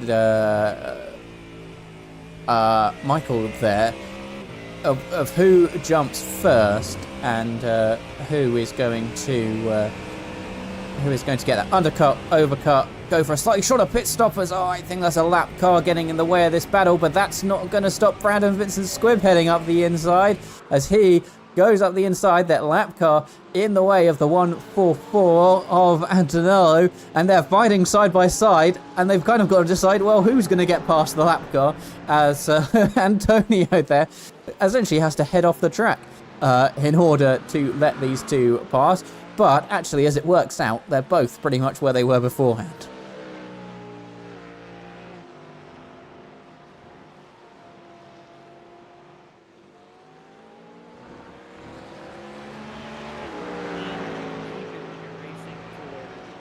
Second and third overall around a lap car. That was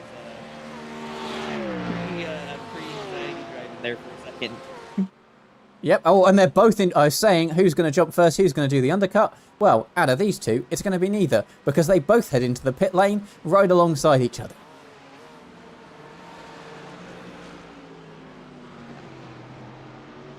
Well, two people who are close together and maybe thinking about their pit stop decisions. It's going to be Jordan Crawford on the back of Sean Ferreira here, both in that AM class, both very close together. Once again, it's Mercedes versus Porsche.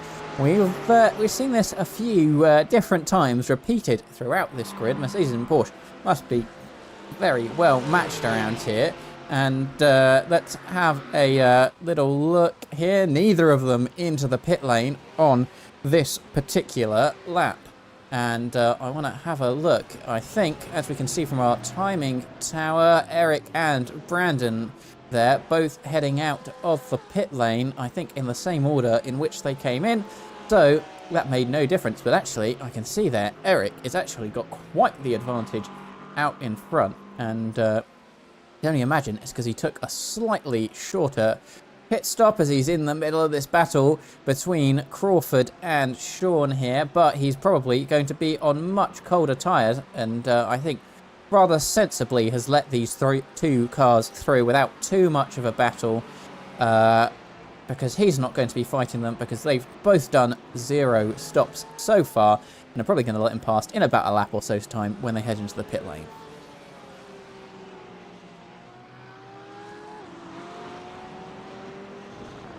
Now we got Daniel Kovacs now. He is into the pit lane. He is once again coming from that kind of leading pack of cars in this race, and I think that he is going to come out just behind the battle we were just watching. A battle into the pit lane. We've got Nicholas here. We were talking it before. It's the 43 and the 88 heading through on your picture here. They're yet to pit either of these drivers, but they're very close together. Are they going to follow the rest of our cars around us and head in together, or are they going to try and separate their strategies? Nicholas here, up 7. Oh, Zach, you are very quiet for me, my friend. Up there we go. Is that a little bit better? That is much better. Perfect. It's looking like most of our cars are pitting between lap 26, and we have some cars on lap 28, 29 that are still out there driving. So there's quite an actual window that I'm seeing develop here in how these cars are pitting. Absolutely. I want to have a little look at their strategy, as once again we're seeing them going 2 by 2. I think hoping to kind of just get so close together in the pit lane that it's their pit stops by tenths of a second that make up the difference, rather than outlap or an in-lap. That's very interesting to see. You expect kind of in more traditional racing that you're going to want to do the overcut or the undercut, choose one of them, and see if it works. But so many cars here are heading in the pits together.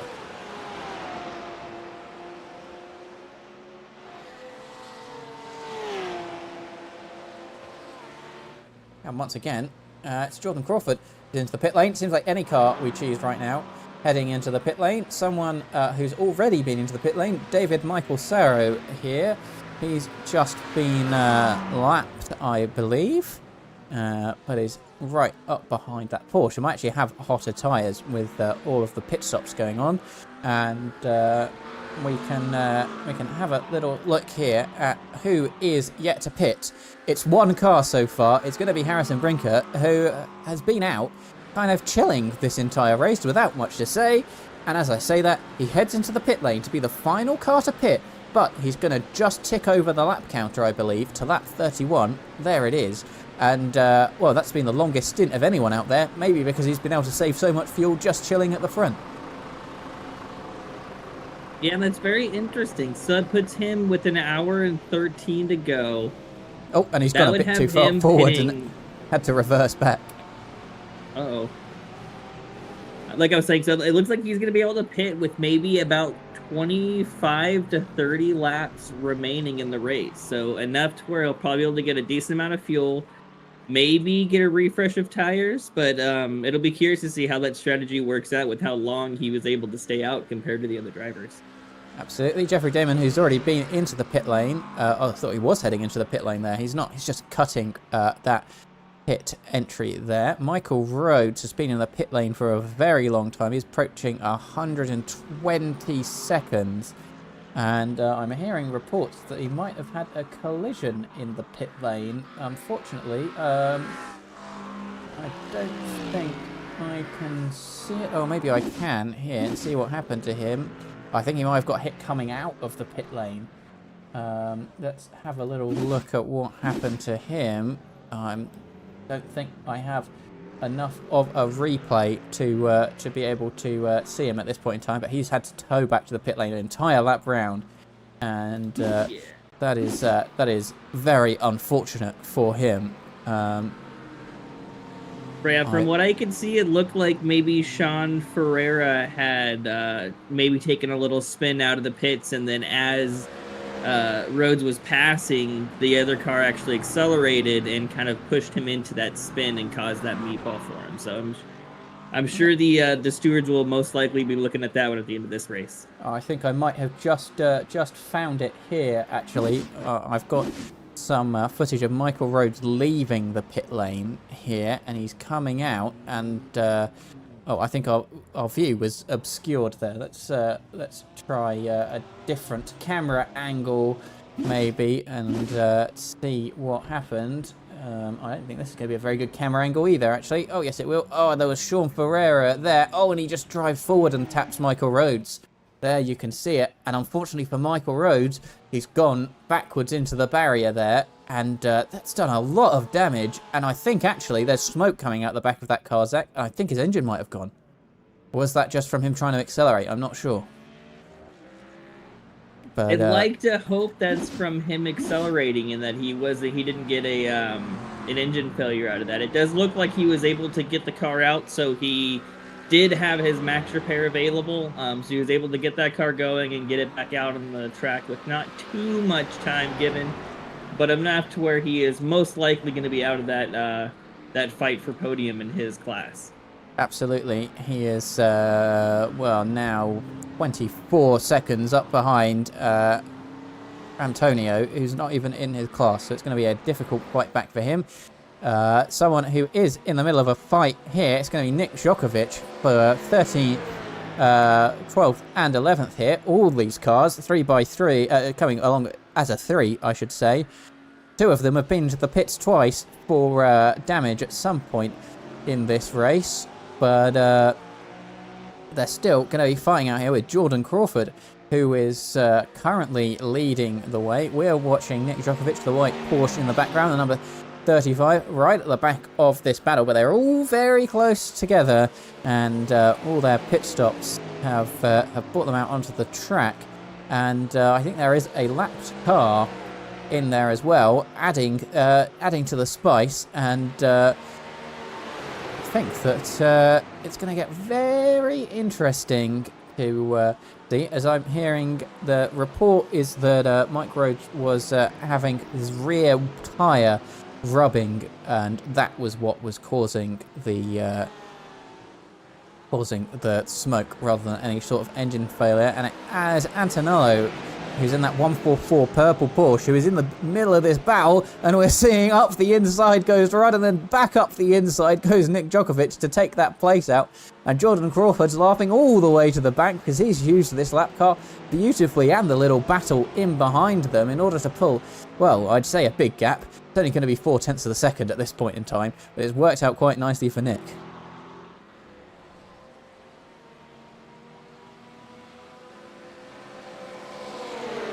As he's pushing along that lapped car, and he's going to put them getting out of the way. Oh, that's a move to the inside, and oh no, lapped car involved, and it's going to be Jordan Crawford who gets taken out there as well. We are absolutely going to go and have a little look at that, but it looks like the lap car was trying to do an overtake there, and that might be what resulted in that collision. I gonna have a little look here and see exactly what happened.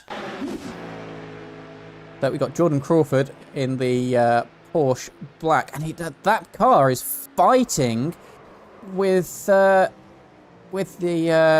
cars on the lead lap, but I think he might have actually got touched there by Nick Djokovic potentially, who I've seen has had a separate accident in there as well. Let's see if we can't see from a chase cam a little bit better at what happened there, and actually slow it down as well. We got Jordan Crawford here.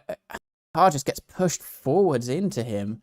Want to go back and have a little look. I don't think that's worked exactly how I wanted it to. We can have a look at Antonello's car here in the 144. He's kind of getting pushed along by the white Porsche. He pulls in front of him, and then he just gets punted because he brakes so much earlier, being that lap car.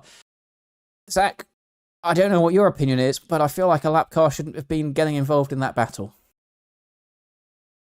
Yeah, 100%. I mean, you definitely know the blue flag was there, so the move to block, I think, one, was a little bit late, but if I'm Nick, I wouldn't think that I'd be expecting that. I would expect the lap car to stay behind, allow me to make that passing move, and I think the late block that he moves over, followed up by that incredibly early braking line, is going to be something for the stewards to look at. I think that Antonio might have been the cause of that accident, unfortunately.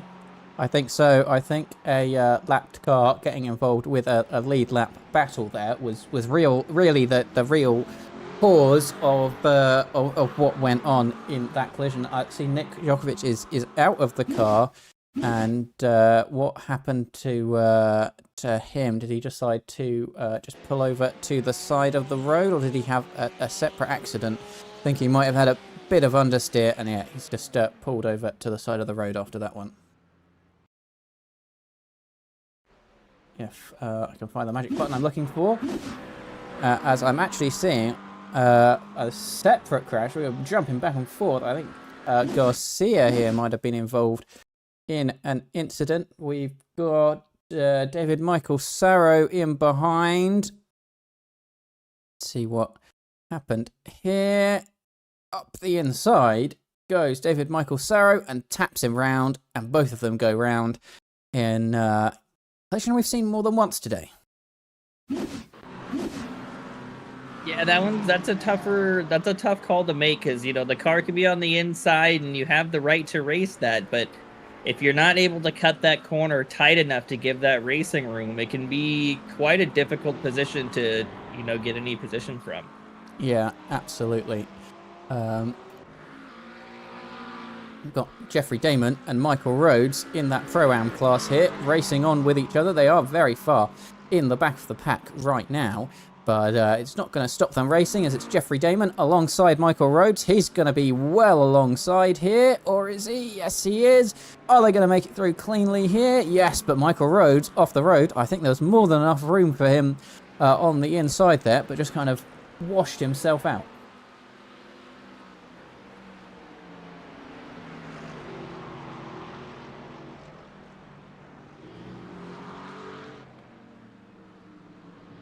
just as we're talking about that, behind them, it actually looks like Eric was able to get by Brandon, at least for the time being, for that second overall position.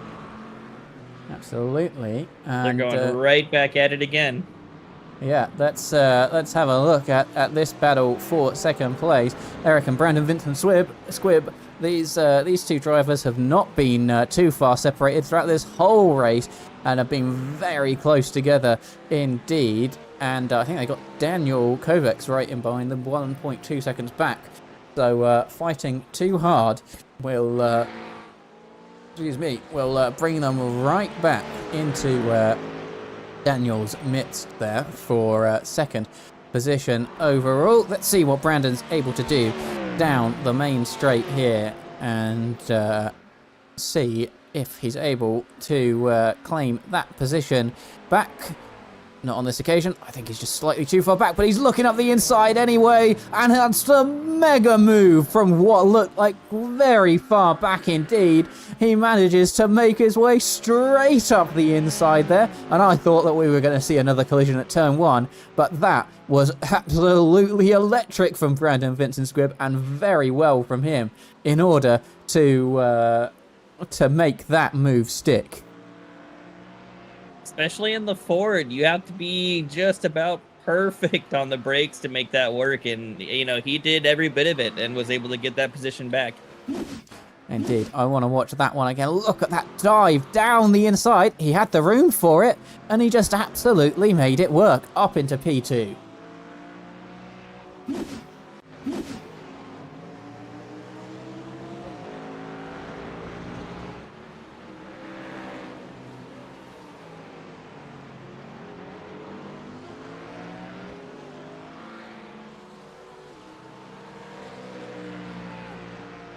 And actually, I think that move as well, it's brought Daniel in, as I said, because he's now just a second back, but it is his teammate who's in front of him, so I feel like there might be a little bit of team playing going on here to maybe give Eric a bit more of a run at Brandon here. At least that's what I'd anticipate.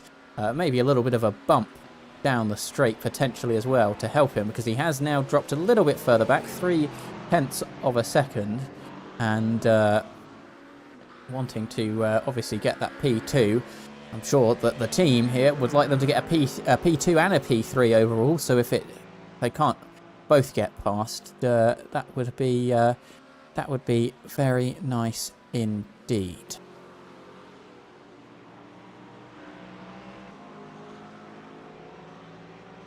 Yeah, I think you're 100% right. If I'm those two, I would be trying to team up, maybe get a little bit of draft, save a little bit of fuel, and try to push, you know, both cars up for that advantage. But, you know, Brandon has been driving really well this whole race, so we'll see if he's able to put any sort of gap between him and those two cars behind and maybe force them to race each other instead.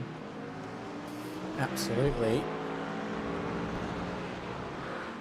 But for now, they're going to stick in P3 and P4 respectively. They've got a lap car number 22 of JT Sawyer in front of them. Is he going to get out of the way? He's going to let Brandon Vincent Squibb through here. And I think Eric was a little bit opportunistic there. I don't think that JT was letting him pass, but he's going to take the opportunity anyway because he doesn't want to lose any time at all. And JT lets Daniel through as well as we head onto that main straight.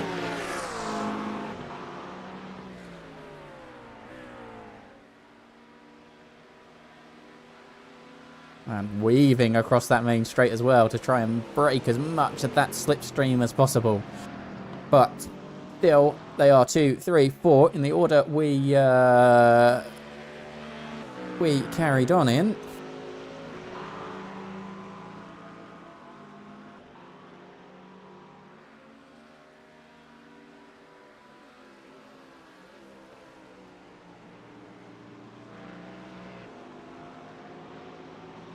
And actually, I think Vincent Squibb, with that pass on JT, managed to get a little bit of a gap, a little bit of respite that now he's potentially using to pull away from these two behind. The gap almost getting up to a second now.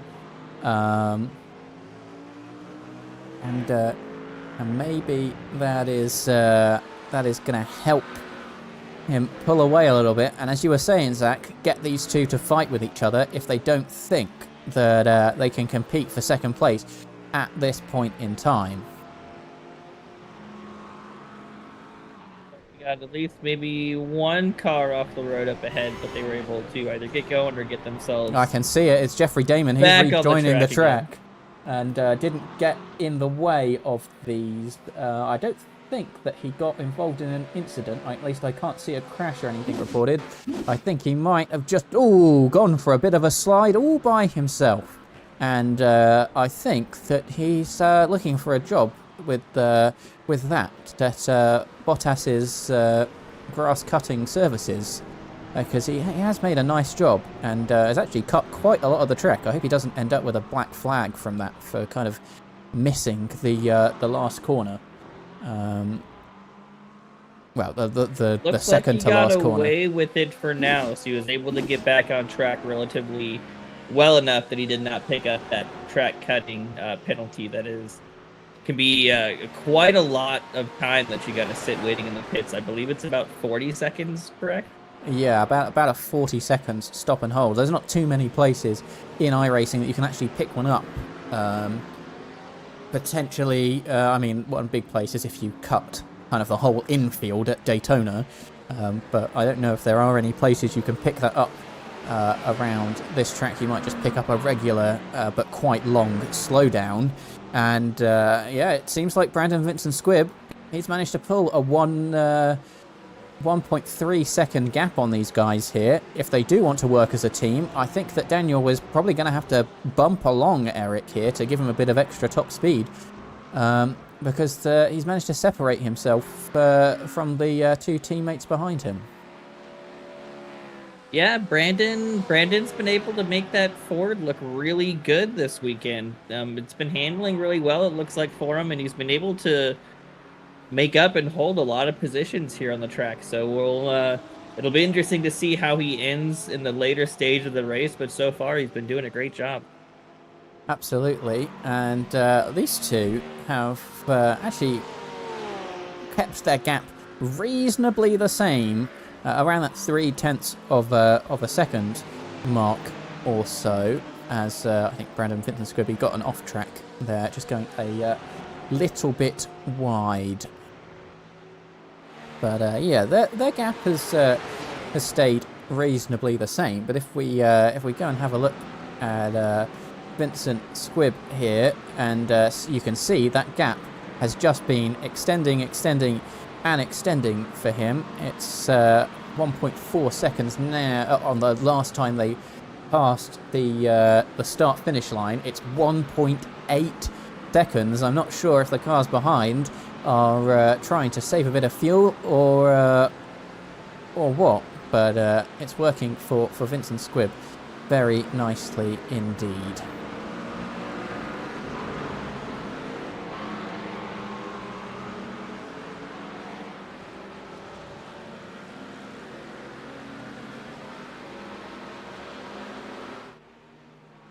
As we're seeing a pass here, up the inside is going to be Rudd. But it's not, it's Kip Blair up the inside. My apologies, as Rudd is trying to make his way past on the Porsche driver. We're watching him now round the outside. It's Pro versus Am driver. You don't see a battle for position too much between those two, but Rudd, having those early damage and early pit stops in this race, is having to battle his way up the pack, and he's come across our current Am class leader in Kip Blair. And you would imagine that as we head down this start-finish straight, he's going to be able to make his way up there. Let's ride on board with him. 180 kilometers an hour, 190, approaching 200. Here we go, up to fifth gear, looking up the inside, crossing over that pit entry line. Is he going to be the one to make it past? Is Kip going to fight it too hard? I don't think he will, as through goes Rudd on Kip Blair, up to 10th place overall. As he continues his recovery drive up the grid, he's going to have a bit more of a gap to close, as it's 17 seconds to the next car in front of him.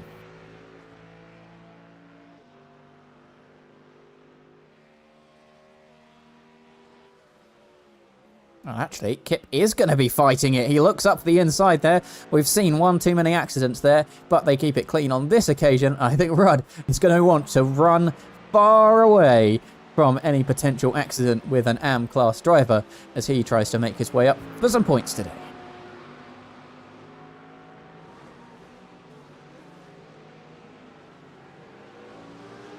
Yeah, I mean, at this point, especially being in Rudd's position, you know, the best thing you can do is try to make up any space that you can to get out as many points as possible. But definitely don't want to be putting yourself in those positions to get taken out by either drivers or to put yourself in a position where you end up spinning the car or something like that, right?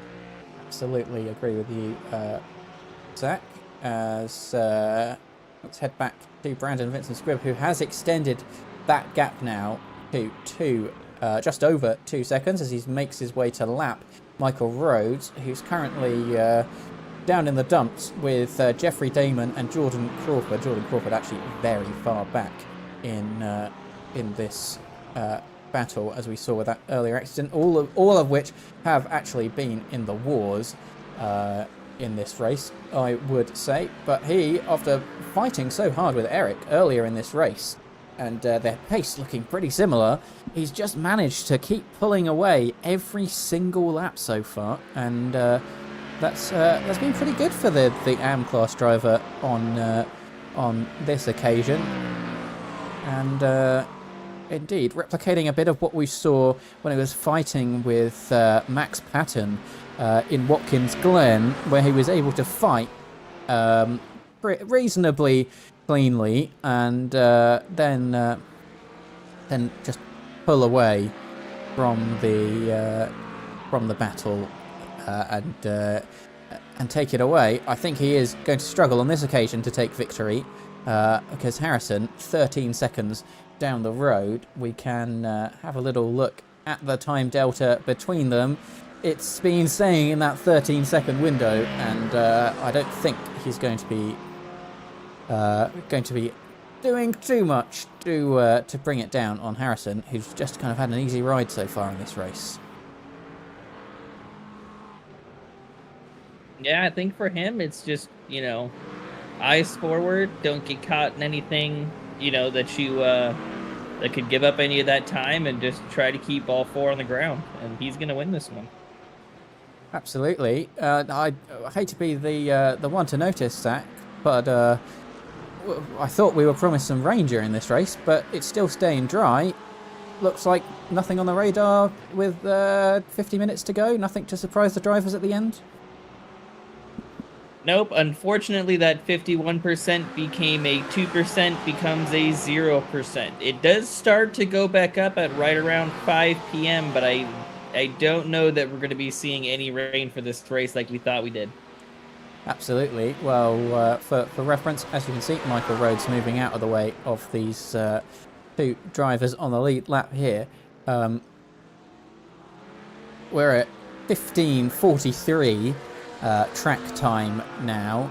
5 p.m. Yeah, I don't think we are going to be seeing any of that rain at all in this race. And indeed, we had prepared a whole situation for it being an absolute monsoon out there on track, and well, turns out we didn't need to think about it at all.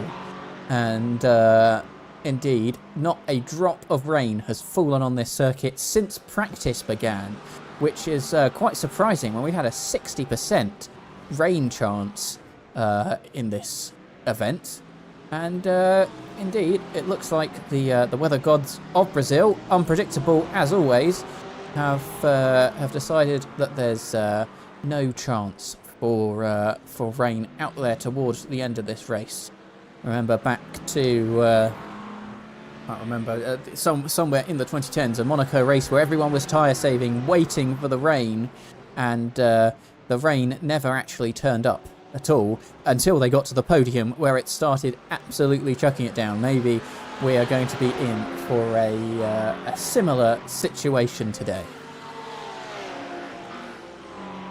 I think you're absolutely right. Throughout the whole week, you know, even the administration, we were making plans to have a pretty wet track, maybe even a full course yellow to let it dry up a little bit. But you You know, it seems that Mother Nature is taking care of us today. You don't get to make a lot of those decisions, but here we are. We get to enjoy a nice, dry track and some good racing.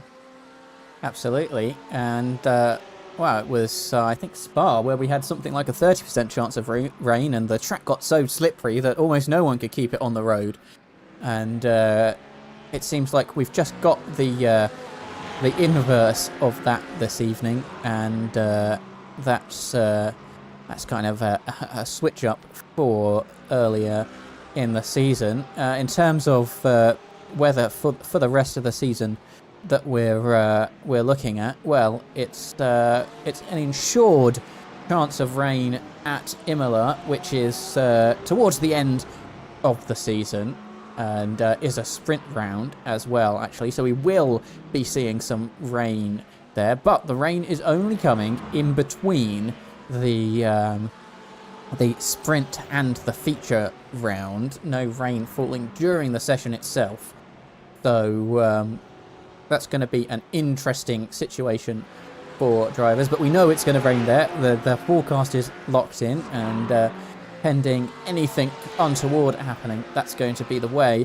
Only other track this season that we're anticipating some potential rain is maybe Sebring, but that all depends on the weather that we're expecting for the iRacing special event, because we do try and get as close as possible to it. And of course, I'm sure we all remember when iRacing released rain. That was the first special event with rain, and my god, was that a downpour. We'll see if they decide to replicate that this year, or decide it's going to be a dry affair like last year. I'm seeing David Michael Sarro, who's left the pit lane, I think about 30 seconds later, has ended in a collision potentially, or did he misfuel his car? What's happened? He's gone for a bit of a spin. He saved it. It was kind of a slide, and then went back to the pits there. I wonder what exactly happened to him. But he is now the fifth driver out of the, well, fourth driver out of this race so far. Jake Pitt unfortunately didn't get running, as well as Felix Mexner. No running for them. So 4 drivers who were at this race so far. Max Patton getting involved in a few collisions. Andy Keane as well got involved, I think, in that lap 1 collision, and Nick, who and Antonello as well, who were involved at a collision with turn 1 with a lap car, which I'm sure will be going to the stewards, as I think it was also Jordan Crawford who got involved in that collision as well, and he's currently P19, last of our running cars.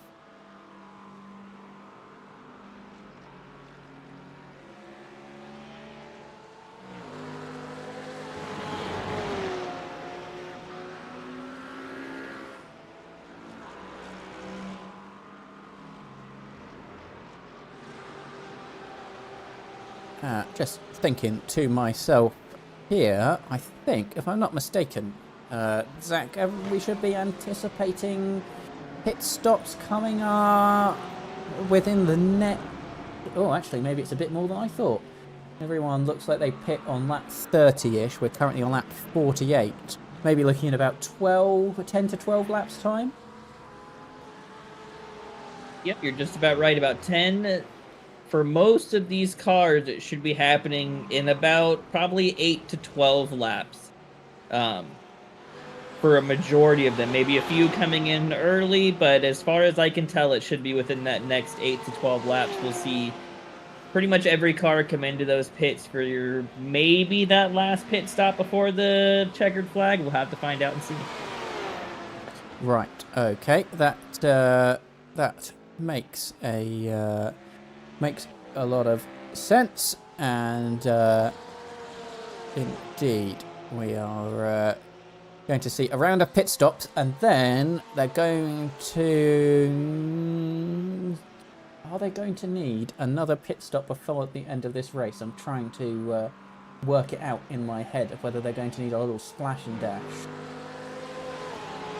That first pit stop, they were able to make it just about, I would say about 45 or so minutes into the beginning part of this race. So I'm assuming for most of them, if they're able to kind of get that same amount of fuel they were able to on those first stops, they should be able to get one more almost full tank in, and that should take them to the end of the race.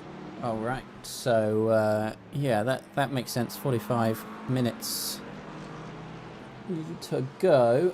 We've got Garcia in from 16th place into the pit lane for his second pit stop, I do believe. And indeed, it's in the pit lane now for 30 seconds or so. And you're looking at about a pit lane time of about 50 seconds or so for a regular pit stop if you're not repairing any damage, and that is tyres and fuel all the way through. And there we have it, 30 seconds stopped in the box. That looks about a full tank to me, and 51 seconds. As I said, out of the pit lane, he comes out in P17, just in front of Jeffrey Damon and Jordan Crawford, but they, oh, not Jordan Crawford, I read that as 1 second there, just in front of Jeffrey Damon, I should say, and we can see Crawford here on the back of a lap car. That's not who I wanted to see. I wanted to see Jeffrey Damon, who makes his way through on Garcia, and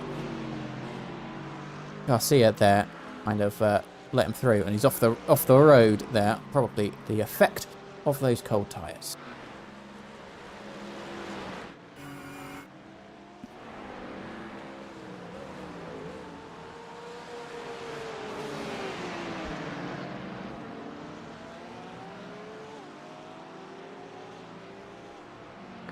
You know, Zach, I'm just watching the two cars of Eric and Daniel here. I'm wondering a little bit if there is some game playing going on with Eric letting Daniel save as much fuel as possible, potentially trying an undercut on Brandon in front. The gap back to Daniel is 3 seconds or so.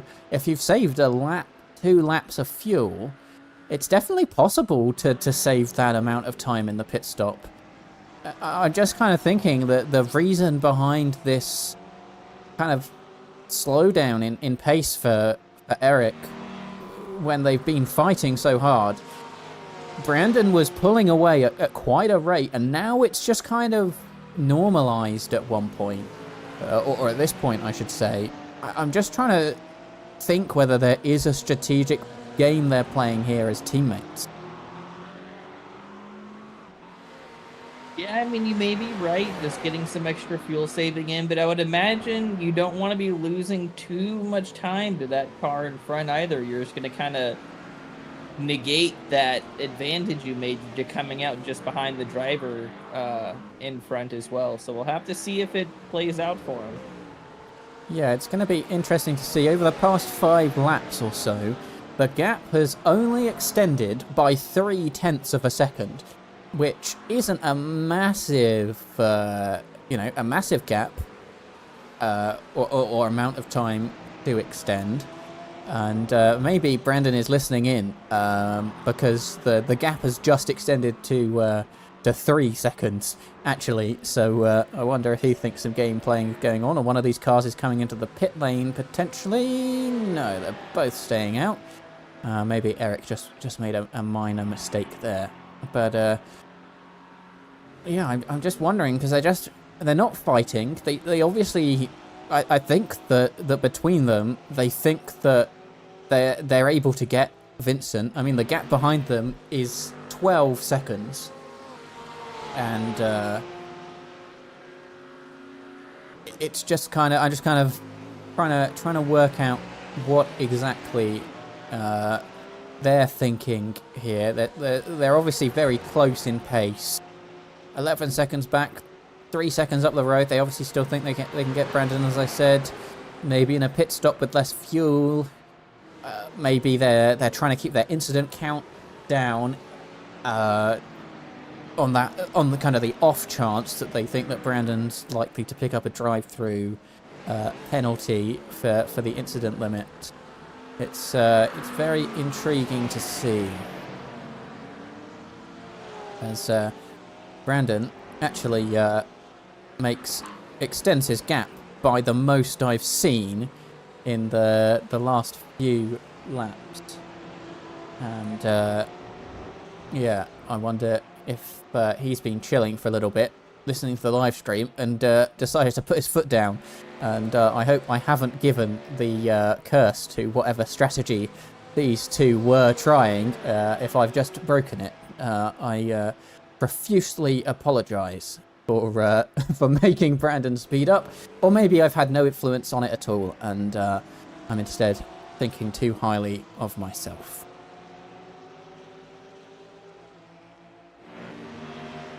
Sean Ferreira has got past James Vernon, and I see James Vernon went off the track.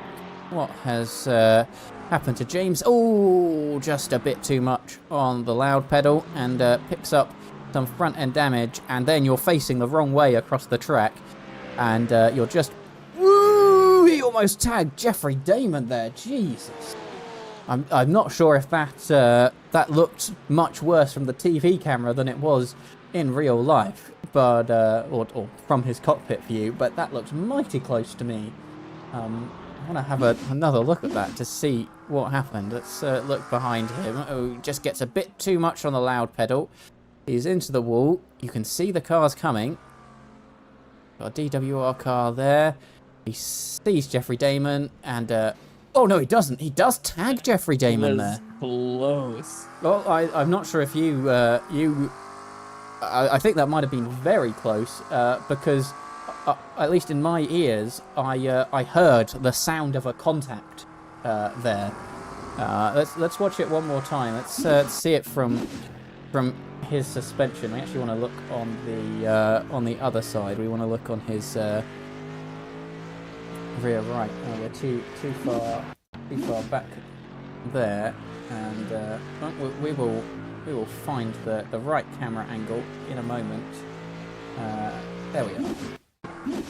Have a look from the front of his car. I heard the sounds of contact between their two cars, and even though it didn't seem to affect Jeffrey that much, I don't think he knew that he was there. And yeah, I can definitely hear the sounds of contact from my point of view, and I think Jeffrey might have got incredibly lucky in that to not have a bigger accident. And I think actually for James's sake, he was lucky as well to not cause a bigger accident.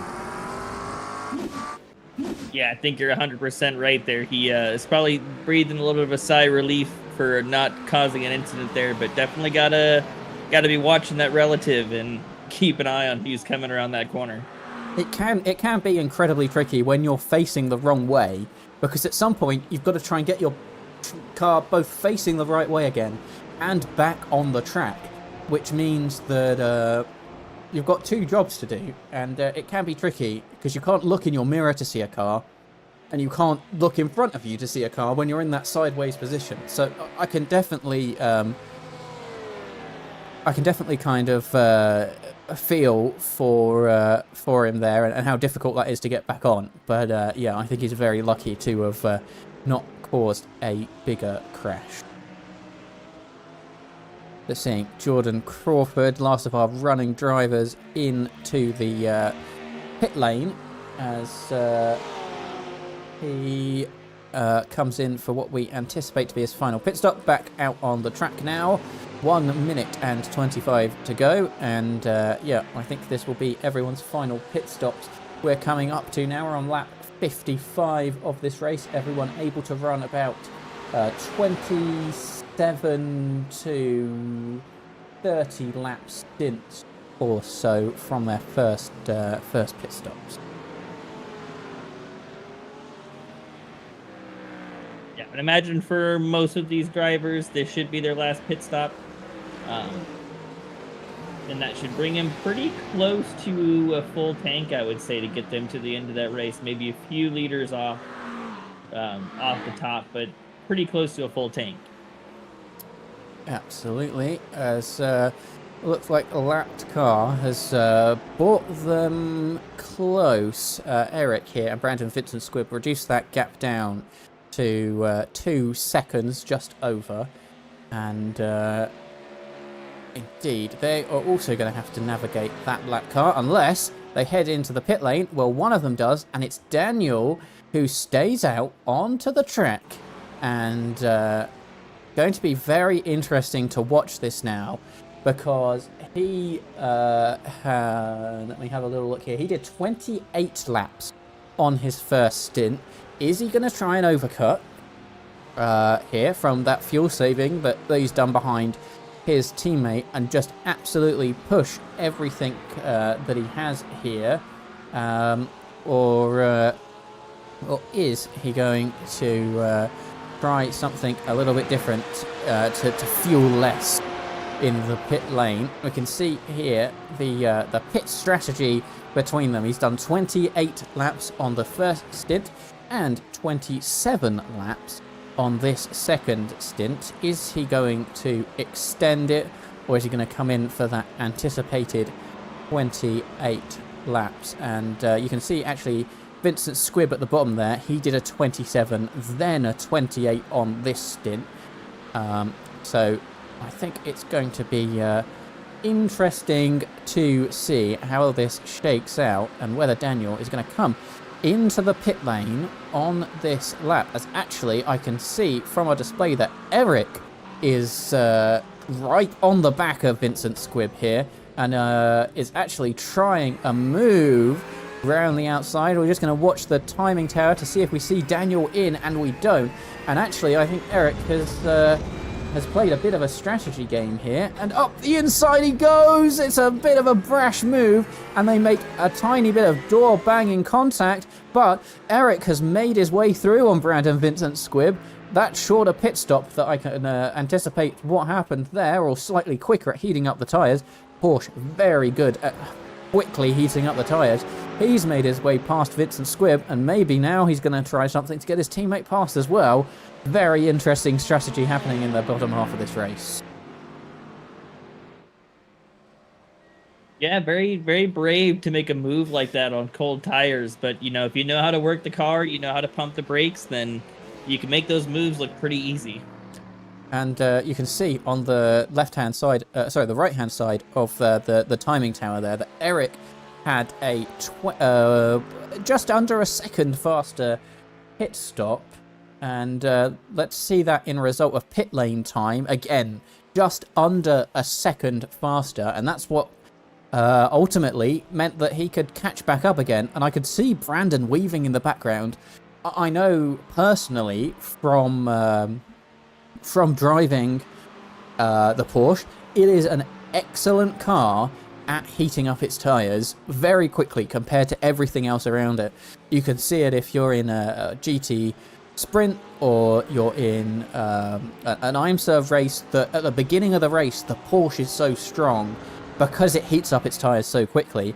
And you can just see it here that after that move we're at the same place from the last lap.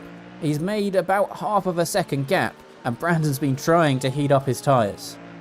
As now we're seeing Daniel Kovacs into the pit lane.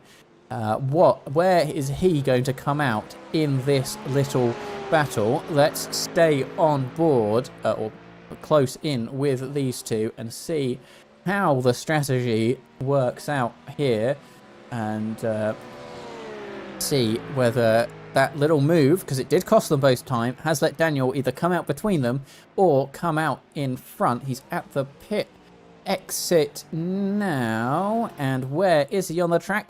He's miles in front of these cars. He's managed to make a massive advantage from them fighting. Maybe that was the plan, maybe it hasn't, but they've both got second and third, and I said they might be playing a strategy. I think if they have been, it's worked perfectly. I mean, coming out of the pits, having a little over a 3-second gap is pretty large, especially when they came in as close as they did, and with Brandon actually having somewhat of a lead. That extra couple laps out, he was definitely able to close up that space and get himself quite the advantage. Well, the pit lane time, you can see it, 42 seconds for Daniel, and you know, that faster than his teammate, 1.5 seconds. That's how much he is out in front of him. Yep. So this little group of cars, I think are kind of going to be our little battle towards the end of the race. They're certainly the closest group of cars on track right now. They've all completed their final pit stops, and it's going to be very interesting indeed to see how this works out. Is Daniel going to let his pro class teammate through and try and create a little cork in the bottle for Brandon behind? But Daniel and Brandon, they're competing in class. Eric isn't. Maybe he can be the cork in the bottle to help Daniel out in his own championship. There's so many ways that they could play this that we're just going to have to keep watching to see what happens. Eric is very close up behind his teammate, and 1/10 of a second or so. They have to be careful about if they are going to let each other through, how they do it, because Vincent Squibb is also right in behind, ready to pounce on any mistake they make, even if it's not letting each other through, as Vincent Squibb here is going to go, or at least try go alongside the car of Eric, but he doesn't have any room to make it stick. But an overtaking point on this track, he could go up the inside here, doesn't on this occasion, goes wide and goes around the outside. Is he going to make his way up the inside now? He kind of forces Eric to take a wider line. Is he going to get in between these two cars? No. Eric able to hold the position for now, but now he's trying an overtake on his teammate. I think Daniel might lose 2 positions here if he can't push out. Daniel Kovacs round the outside, he's going to try, and then up the inside. Vincent Squibb goes around the outside of Daniel Kovacs here, and they're still fighting as we go far along this back straight. Brandon Vincent Squibb looks like he's got the better run against the Porsche here, but that Porsche does have the inside line. He's able to make a tighter turn into the pit lane. They bang wheels up the inside.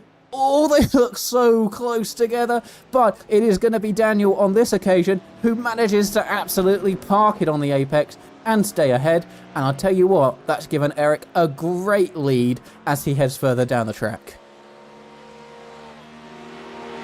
Definitely some great close racing out there. Absolutely, very close indeed. Some wheel banging, but nothing that's resulted in any sort of major contact. And now I think Brandon is going to be defending like a lion because Daniel and Brandon are, of course, competing in the same class. Points are awarded for your overall position as well, but they're more of a little bonus rather than kind of how you score major points. As he's going to try it again is Brandon round the outside, but once again, there's not going to be any space for him here. And it's Daniel who's continuing to lead Brandon Vincent Squibb here. And I think this battle, with 25 minutes remaining in this race, is going to stay ever so tight. But not for Eric, who was in this train, but now has a 1.8 second lead on these guys.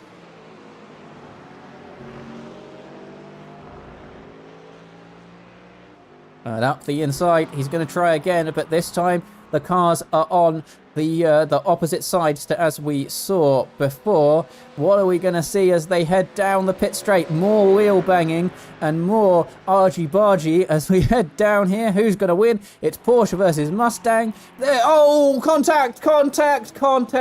And Eric pushed round to the outside. We're going to go and have a little look at that, but that certainly isn't how we wanted that battle to end. Let's go and have a look at what happened from Daniel Kovacs here. He's on the outside. Brandon Vincent Squibb. I think Brandon might have moved over into him there. I want to see it from a different angle that isn't right on that car. But what a good battle they were having. Luckily, no race-ending damage. But once again, I think that the stewards are going to be very busy on in this particular race. Let's have a little look. We can slow it down to half speed here from the chopper. You've got Daniel Kovacs on the outside. The track does curve here, but it's mostly straight. And Daniel's staying straight. And I think from my perspective, that Brandon's kind of driven into him a little bit there. A little bit of iRacing glue involved as well, I think. I don't think it was completely his fault, but they were both kind of moving around a lot along that straight. I want to get a better view from a bit higher up there, you can kind of see the curve of the track a lot better because it isn't completely straight down there. And it looks like maybe I can't tell. I'm less confident seeing it from that point of view. Maybe they both went for the center of the track, and that's never going to work. We'll have a look one more time. We're not going to get a great perspective of the track from here because it's fixed onto Daniel's car. I think that's harder to call. I do still think maybe Brandon moved over into him, but they are iRacing glued into each other there. So I don't know what you think from watching that, Zach. To me, it looks like Daniel was just holding that middle part of the track, and then Brandon moved out.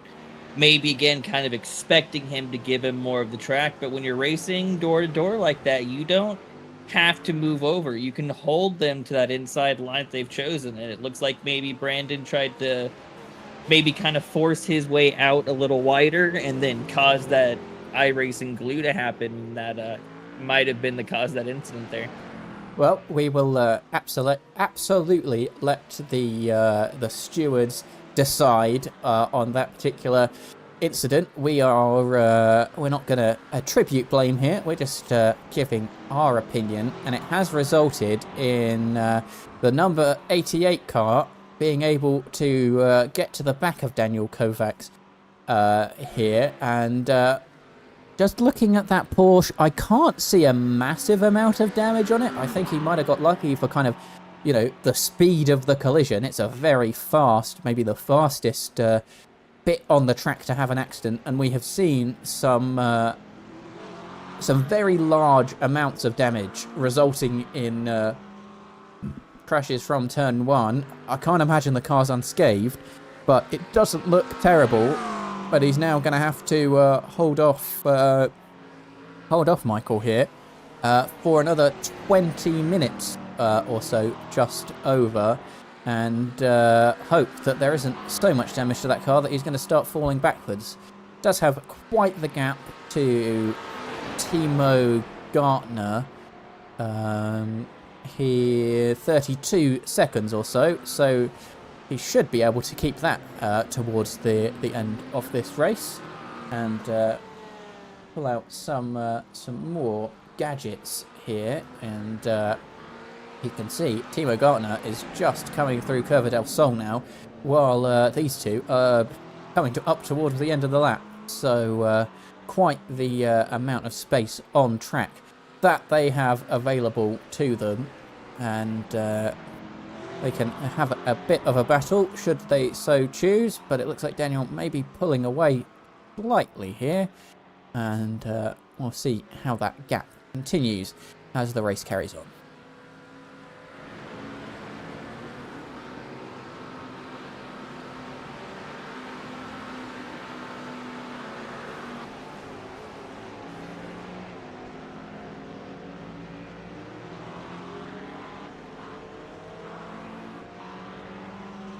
We're seeing Michael Rhodes into the pit lane. I think that might be for his scheduled stop. Of course, he had that accident on the way out of the pits that we saw earlier. He might be the last of those who need to pit, just looking at my display here. Jordan Crawford's been in the pit lane for a long time. David Michael Sorrow is 10 laps down. He's out of his car, so won't be resuming. I have a feeling that maybe Jordan Crawford has the same idea. He's 7 laps down now. Maybe going to head back out on track so that he scores points, because of course you have to finish 75% of the leader's laps to be counted as eligible, and we're going to be looking at maybe a 80 lap or so race here. So maybe he will head back out to try and stay and score some points. But we will see. He hasn't got out of his car, but also needs to be careful to turn it off so as not to explode an engine. Too many special events. I've seen people sit in the car for their 10-minute repairs or whatever, and they get back in, and then they've got 40 minutes of repairs to put a new engine in their car. Yeah, that's never something you want to come back to after already having to wait, a certain amount of time. You come back knowing, well, the rest of the race is out of your hands, and so's your engine. Especially when you might be the only one around, or one of two people.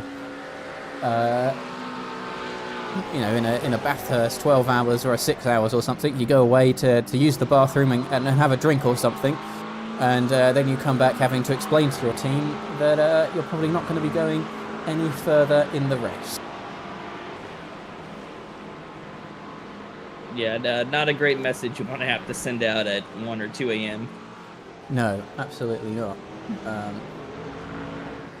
It is always an interesting one when you go to sleep in a special event and you wake up and you hope that you're still in the position or better that you went to sleep with, and it's kind of a gamble when you come back to your voice chat and see what's gone on overnight, as it is Michael who is now very close on the back of Daniel here. Hasn't really made any massive moves. They are in the same class, so lots of points on offer if he's able to make his way past, and he'd move up to P2 of his class, something that we haven't particularly looked at so far, and we will have a look at it as Michael looks around the outside here, but there's no place for him to go, and Daniel parks it on the apex, and once again I think that he's going to have to wait a little bit longer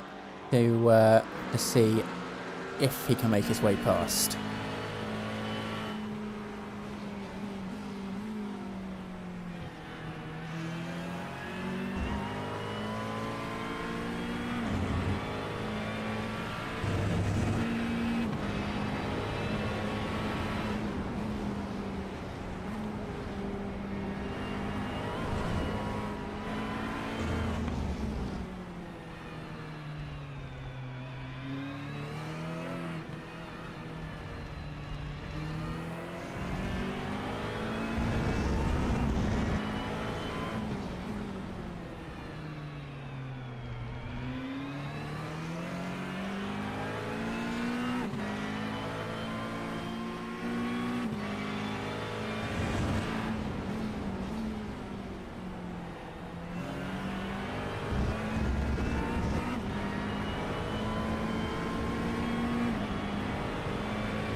Looking very even in sector times between these two. Is there going to be a move down at turn 1? He's defending the inside, is Daniel, and I think once again around the outside tries Michael here, but once again no room, and I think we might see that replicate a few times in this race. Well, let's take a moment then to have a little look at where everyone sits in their classes right now. We've got the top 5, the pro class, being Harrison Brinker. Eric is 28 seconds back. Timo Gartner a further 42. Close in behind, we've got Nicholas in the 423, 3 seconds back, and then Matthew Cheverton in 5th place. Brendan Vincent Squibb currently leads your Pro-Am class from Daniel Kovacs, who you can see as the lead car in your picture right now. Michael behind, Akos behind him, then Sean Ferreira, Jeffrey Damon and Michael Rhodes. They make up all the running cars in the Pro-Am class. The top 5 for Am right now, it's going to be Kit Blair, Stefan Heinrichs, James Vernon and Garcia as it currently stands. For your class standings so far. As a reminder, if you are new to DWREC, you score points both for your class position, which you can see right now, and then for your overall position as well, to keep the racing between drivers of different classes, not just, oh, you're not in my class, I'll let you through, but to make every single position count.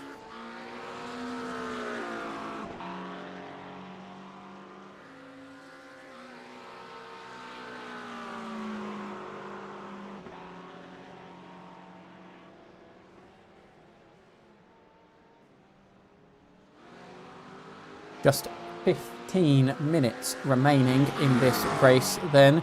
Closest battle we've currently got on track is going to be Michael and Daniel, who you can see on your screen, but they are trading sector times ever so close together that it is not really seeing too much movement between them, and we can have a little look at how the gap has evolved over time, and you can see it's pretty much the same. They've just been stuck half a second between each other, and around this track, not the easiest to overtake at, not the most difficult either, but you do have that tight, twisty section where you've got to try and stay to the back of a car.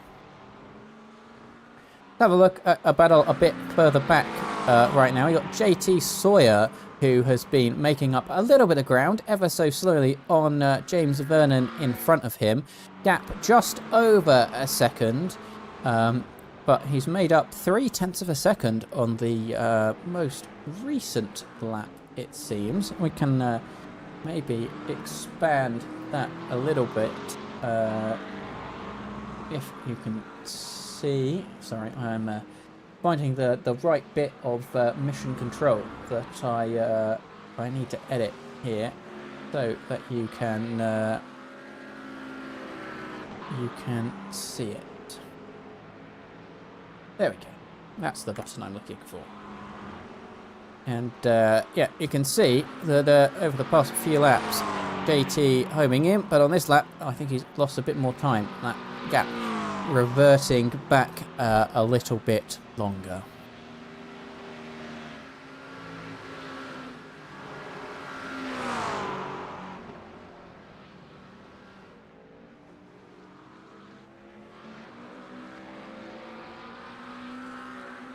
And indeed, I thought JT was on a bit of a charge here, but if we look at some more laps in here, it's actually been a gap that's staying reasonably stable. So we might come back to that a little bit later on.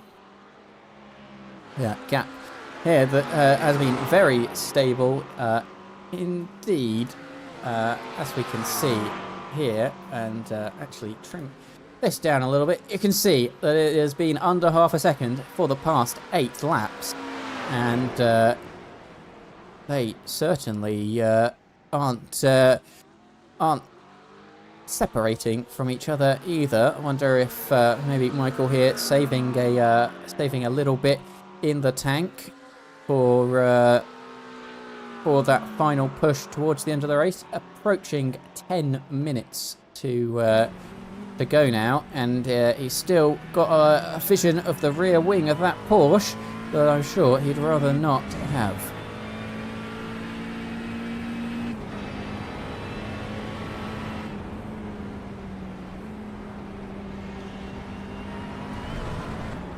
Oh, and a slide, and a good save from Michael there. I thought he was heading into the wall and this battle was going to be over, but that was a great save, and I'm glad we caught that on board. You could see him fighting with the wheel to try and keep that heading in the right direction, and actually hasn't lost a massive amount of time for it.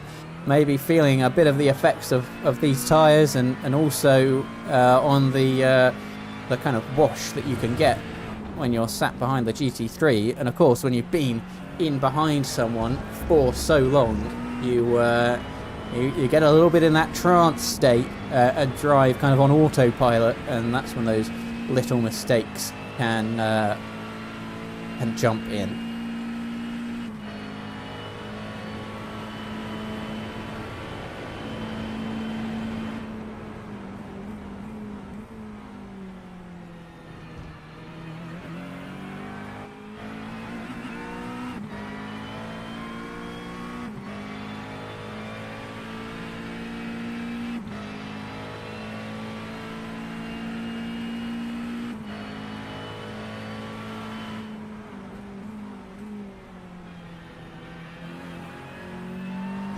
have a look at our race picture then. I don't think Daniel Kovacs can be too disappointed, despite that collision he had earlier with Brandon Vincent Squibb. He's up 4 positions in this race. Timo Gartner up 5, and I think the big winner of this race, Stefan Heinrichs, up 12. Great effort from him. I think Jeffrey Damon will be disappointed, down 6. He got involved in a few collisions out there today, including at the start where he got tagged by Max Patton. It'll be interesting to see what the stewards have to deal with after this race, and how it's going to affect some of those drivers out there, especially thinking of Brandon Vincent Squibb, who has got very close now to Eric in the 63 car, and he is 0.6 of a second away. It's almost like you've been teleported about 10 seconds into the future, because it's once again a black, yellow, white and red liveried car that you can see in front of you, and well, that's the previous red, black and white liveried car. This is the one that we're looking at now, as Eric, after that amazing pit stop strategy by the team to pull a good gap, he has got Vincent Squibb, who is coming up behind him, and has been absolutely rapid today. Whoever you think was to blame for the collision earlier in the race, he has absolutely had a lot of pace today, has that Mustang, and he's 1 position down from where he started, and he's very much looking like, with 8 minutes to go, he is going to be on a quest to try and take back that P2 overall.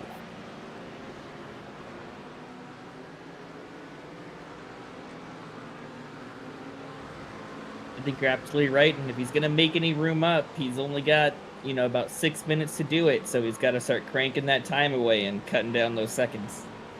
Oh, we say 6 minutes, that's about 4 laps or so, depending on how we catch the white flag towards the end of this race, because we've got Harrison Brinker 30 seconds up the road from these guys, so you think, oh, 6 minutes to go, yeah, that's about 4 laps, but you've got to take an extra 30 seconds off of that in this particular battle, and yeah, he doesn't have a massive amount of time to try and make this up. As we're seeing Vincent Squibb, he's made up time in the first sector, but only 5 thousandths of a second, but he's going to make 2 thousandths of a second up in the second sector. And let's see where he's really able to gain this time. A lap car, very aggressively getting out of the way, absolutely does not want to be involved in this battle for P2 overall. And to be honest, I don't blame them. I think that might have been Garcia there who got out of the way. James Vernon is into the pit lane. You haven't seen him get caught up in any collision. He might just be 5 minutes short on fuel. That lets JT Sawyer come up 1 position. I think in his class that's going to be the only change that happens. But he might lose another position. No, he's out of the pit lane again now. So I think he might have just been a couple too many litres short on fuel, and well, 1/10 of a second gained in sector 4, 1/10 of a second gained in sector 5 for Vincent Squibb in this battle. This is going to be very interesting to watch towards the end of this race, because they have been battling hard, but Vincent Squibb, of course, getting involved in that collision with Daniel Kovacs earlier in the race. Will the stewards make a ruling on that? That changes the end of this race. We will have to see next time out, as he's lost 0.2 of a second in that first sector, has Vincent Squibb. Doesn't seem particularly great, that Ford there, but he's gained pretty much all of it back in the second sector, and you can just see how close he is into the final 5 minutes of this race. And you can just see the gains That's actually looking at the wrong driver, but I'm sure we will see it. There we go. You can just see the gains he's had on Vincent Squibb over the past few laps, averaging about 3/10 a lap. And, well, he's 3/10 behind him now, but I'm sure we all know gaining that 3/10 is not the tricky part of getting past that Porsche. He's going to have to try and set up a move with 4 minutes to go, and hopefully it doesn't turn out like the move we saw earlier in the race. Let's have a look and ride on board with Vincent Squibb here as we head down the start-finish straight. He's going to head to the outside. We're going to have Eric defending the inside. No, he's not going to have an opportunity to get past there. That gap maintaining about 3/10 of a second with 3 minutes to go now. Having a little look at where our current leader is, on the track. He's just coming around the final corner now, is Harrison Brinkert. So I think that we're pretty much going to be square on 2 laps to go, if I'm not mistaken, or I might be looking at the wrong car. I'm not sure where he is on track. No, he's coming up to the end now. My apologies. He's coming up to the final bit of the lap. Now, I still think it's going to be 2 laps, but not as square on for the timing.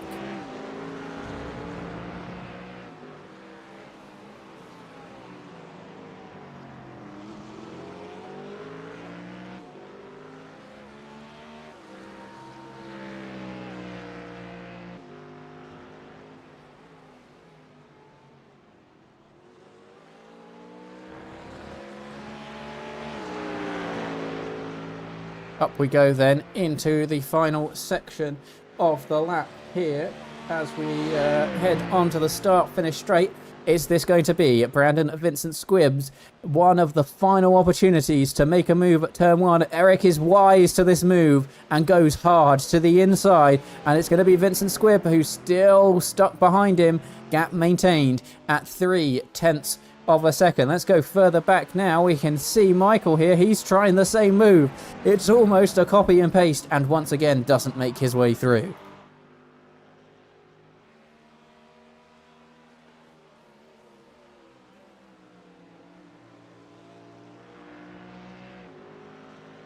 I have to think, Zach, that Vincent Squibb, his time is running out here in order to make a pass on Eric. Yeah, I think you're right. He's still pretty close, but he's gotta get back up there, and he's gotta make a run for it if he's gonna make anything happen. Absolutely, you can see from that graph that he's had to he's gained so much time, but it's the passing that's a difficult bit. We've got Nicholas Ferreira who's into the pit lane, just a lap short on fuel. That must be pretty hard to stomach, if I'm completely honest, because hasn't lost a hell of a lot of time, but he has kind of ended up at the back of that Pro Pack, and also behind Rudd, who hit very early on in this race for damage, and is going to be the last of our Pro Class finishers.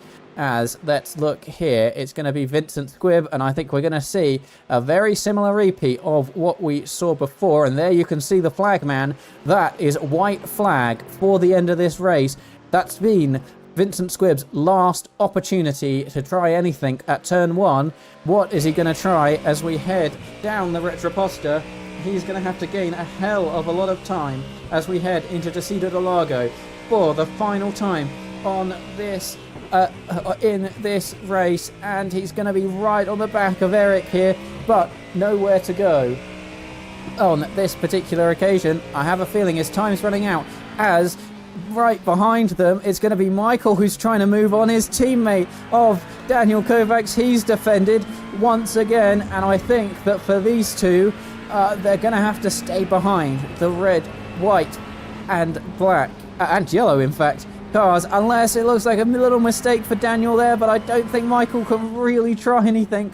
He defends the inside aggressively there, as we're going to see. They're so close together, he can almost push them along as the checkered flag is out. Harrison Brinker becomes our winner today, but the battle is still going on on track. I think that Brandon Vincent Squibb is going to stay in behind Eric here as they come around towards the checkered flag. Is that going to be the case? They're all so close together. It's down to a 10th of a second now. What's going to happen towards the end of this race? Surely Eric is just going to hug the inside and not give Vincent Squibb anything to go for, and that is how the race ends for those two. But let's keep the battle in behind. I think that the battle in behind is over a second now, and I think that is going to be the end of the race for Michael and the end of the race for Daniel. It's as they were, but not without any drama. That was some great racing there at the end. Absolutely agree with you there, Zach. They were so close together at the end, and I think only good things I have to say about the racing that we saw at the end of the race there. Stefan Heinrichs comes across the line for P12, Michael Rhodes P17. I think he's going to want to see the back of this race. We had a battle, Timo Gartner and Matthew Severton. Timo Gartner, who takes the place ahead on this occasion. A great comeback drive for Rudd in the 181 here. He was at the very back of the pack at the start of this race. We've seen some drama today, Zach, and we've also seen some great racing. Before we go and have a look at the overall race results, tell me about what you saw out there on track today and how you kind of felt about it. I'm thinking pretty happy with how all the drivers were going out there. We saw a couple small little incidents, but for the most part, I mean, drivers were using every bit of the track, and I think it went down about the way that I expected it to. Well, thank you very much for that, Zach. Let's go and have a little look at the results. I've never pressed this button before, so hopefully it works correctly. There we go. And we can actually look at the overall race results then. It's going to be Harrison Brinker who takes overall win. It was an absolute breeze for him today. 30 seconds back from Eric Gerbhard. Brandon Vincent Squibb, we saw those two have a collision. Let's see if the order stays that way after the stewards have had a review. Daniel Kovacs was battling very hard behind him, but has to take in behind him for now. It's going to be Michael in the 88 in 5th place overall. Then we got a pack of pro class drivers with Timo Gartner, Matthew Cheverton, Rob Score and Nicholas Ferreira. Rounding out the top 10 is going to be ACOS in the pro am class. Start of our am class drivers, Kip Blair leads Stefan Heinrich. Sean Ferreira, who was promoted to pro am, a disappointing P13 for him in this race. Great race with JT Sawyer finishing on the AM class podium. James Vernon behind him, and then Jeffrey Damon and Michael Rhodes. Garcia is going to come up P18. Oops, that was not the right button. There we go. And it's going to be Crawford, who was our last non-finisher. David Michael Sarrow, Nick Djokovic, Antonio, Max Patton, Andy Keane, Jake Pitt, and Felix Mexner, both of which who failed to make the start of this race. And with that, I think that we are all good for the race results. Hopefully nothing has caught fire there, with everyone finishing up their races. And hopefully that's... Ooh, that is certainly not correct there. But hopefully we will be able to hear everybody in Discord this week as we have a look and see. Zach, is there anybody who wants to come and talk to us? Harrison wants to come and talk to us, and we can certainly talk to him. I don't think that he really had any difficulties during this race, unless you've got anything else to tell us. How was your race today? Race today was very good. First time driving Brazil, so it was good fun. I was hoping that Brandon was going to have a bit more pace. I think he had the pace to keep up or battle, but just got caught up behind Eric for most of the race. But it was a really good race, good fun. And I mean, 30 seconds in the lead. I can't exactly criticize any sort of driving or anything that really happened out there today, because I don't think we really saw you out there on track. But you said first time driving around Brazil, maybe expecting some rain today, but we actually saw none at all. Not even during practice. Did that kind of upset your preparation for the race? Were you expecting it to be very damp? I didn't get as much practice in as I hoped, and I kind of was hoping for rain in the race to try and equal it out a bit. It would have been a bit of a struggle with the McLaren, but I was expecting rain. I think a lot of people were, so I don't think many people actually did dry running and didn't have the pace from that otherwise. That's maybe what I saw out there as well. I saw a lot of people practicing for very wet weather indeed, and there was nothing, not even at the start of practice for the track to dry up. It was all very much dry running out there.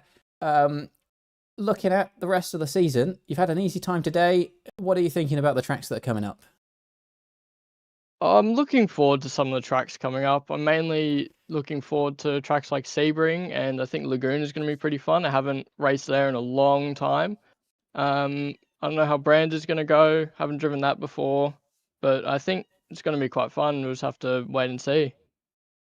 All right. Well, congratulations today. Thank you for having a chat for us, and hopefully we'll see some more hard racing throughout the rest of the season, rather than a Sunday drive off to nowhere. Awesome. Thank you. All right. Well, Harrison was the only driver who was waiting for our interview today.